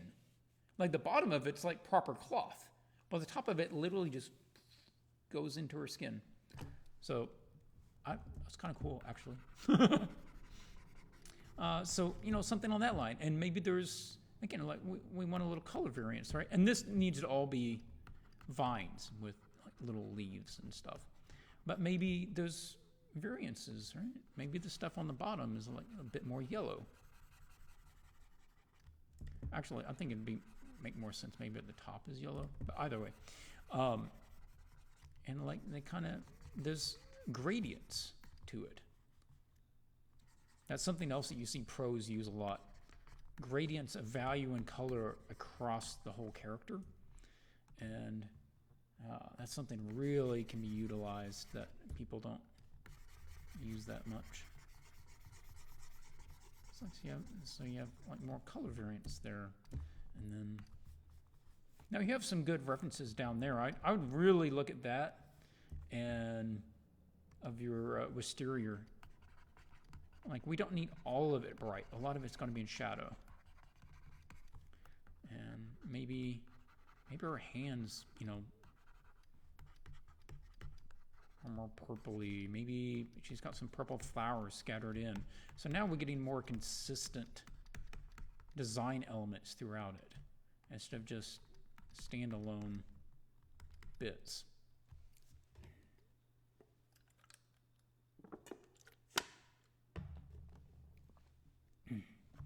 How and when can you confidently say that the paint or draw you do is done and perfect? Actually, I just talked about that on my painting process video. A painting can be considered finished. A couple of guidelines. One is you're out of time. Ta-da! It's out of your hands. It has to be done, whether you like it or not. It is done whether you like it or not. So that's one of them. Something else to remember is no, it's not perfect. It never is perfect. None of my images are perfect. Nobody's image is perfect. So yeah, literally your art is a work in progress in itself. All of it. Every piece is a work in progress. It's just you stop some of them and you have to move on. And another thing is if the piece, let me take it back.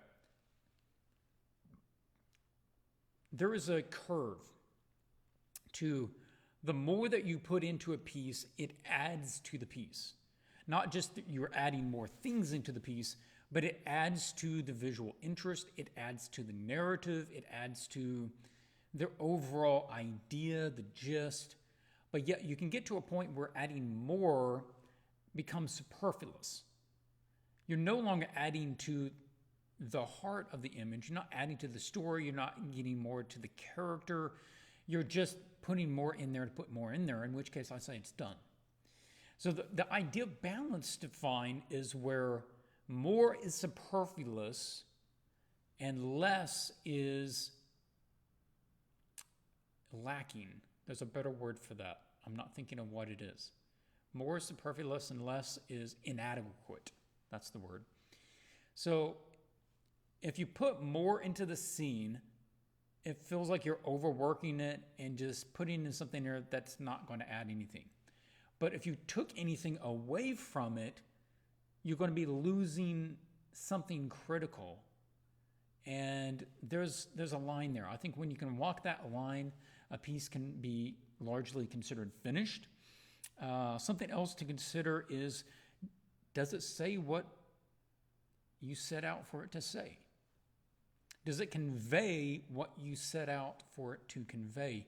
I can think of a lot of portraits where it's a portrait of a person, you see their expression, it kind of gets to the hair gets really loose, not well rendered, and then it gets to the background and it just has this cursory block of colors, and the artist says it's finished. You say, well, you didn't even detail the hair and the background's not even painted. Why is it finished? Because it says everything it meant to say. What it meant to say was the expression.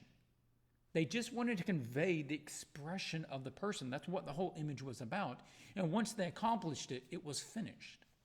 Now, you can take license with that, and people certainly have, by just, oh, I didn't paint the background because this is what I wanted. Okay, yeah, it can be used as a cop-out as well. But when it's handled well, then it's a good way to approach it. And you can really only do that if you know what it is you're trying to achieve before you start. If you just get part way in and go, oh man, I don't want to draw that part. Oh, it's part of my plan that I'm not going to do that. No. So anyway, kind of answer to that. So yeah, in a nutshell, Tyler, you're on a good track. You're asking a lot of the right questions. I think you're working with good, I would say you're working on good problems, if that makes sense. And don't be in a hurry. Don't worry about speed. That's something that a lot of people feel like at your level is concerned about. How I'm taking too long to paint this. Don't worry about it. All right.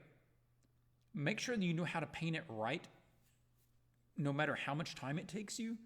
And then, as you get more familiar with it, and as you get better, you'll be able to reach that level faster, and you'll be able to reproduce level of work at that level faster.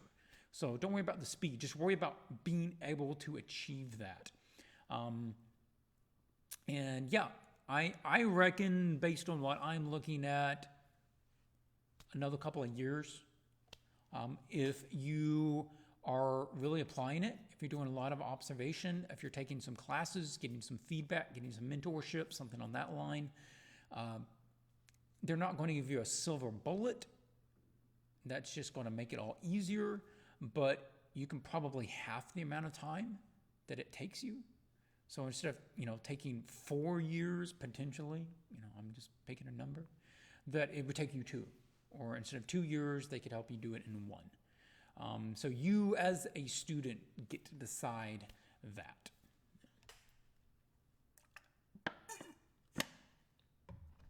Okay. Well, I'm going to wrap it up there on Tyler's image. I think that's all we have to go through. I'll double check just in case I didn't miss anything. Give me this. Veronica. Looks like everybody, we ran way past what I meant to, but honestly, I was having a good time. I like hanging out. I like talking about this stuff with you guys. Some excellent questions. So appreciate everybody who tossed it into chat and was a part of it. As a reminder, the next challenge probably going up tomorrow. I've got to get all the files together, put them up on Dropbox, create some links, put it up on the store, all that stuff. So a little time to put it all together, but you know, and I will make sure to put a note out there for that. Anything else? I hopefully should be able to do a live stream next week, even though it's not a the concept phase review. I'll try to do something else. I didn't do it previously because I just had so many commissions to work on, but I should be able to do a live stream next week. I'll think about what I want to do. Maybe I'll do some drawing. Maybe I'll do some random portfolio reviews. We'll see. I'll let you know. But that's it for now. So thank you for joining in. I appreciate you listening. Hopefully you get something out of this video. And I'll leave you with a reminder that at the end of the day, it doesn't matter the images that we create. It matters who we are before our creator. We can create the best image in the world, and we can be the most praised artist in the world. You can get the best job in the field that you want. And you can create whatever you want. But who you stand before your creator as, that's the only thing that's really going to matter in the end. So don't get lost in the pursuit. Enjoy the pursuit. Enjoy the journey. Don't let it consume you. All right, that's it for now. Catch you guys later.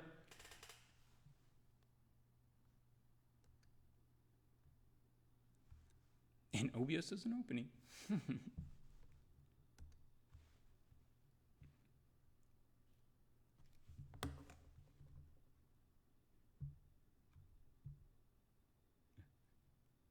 See you next week. Goodbye.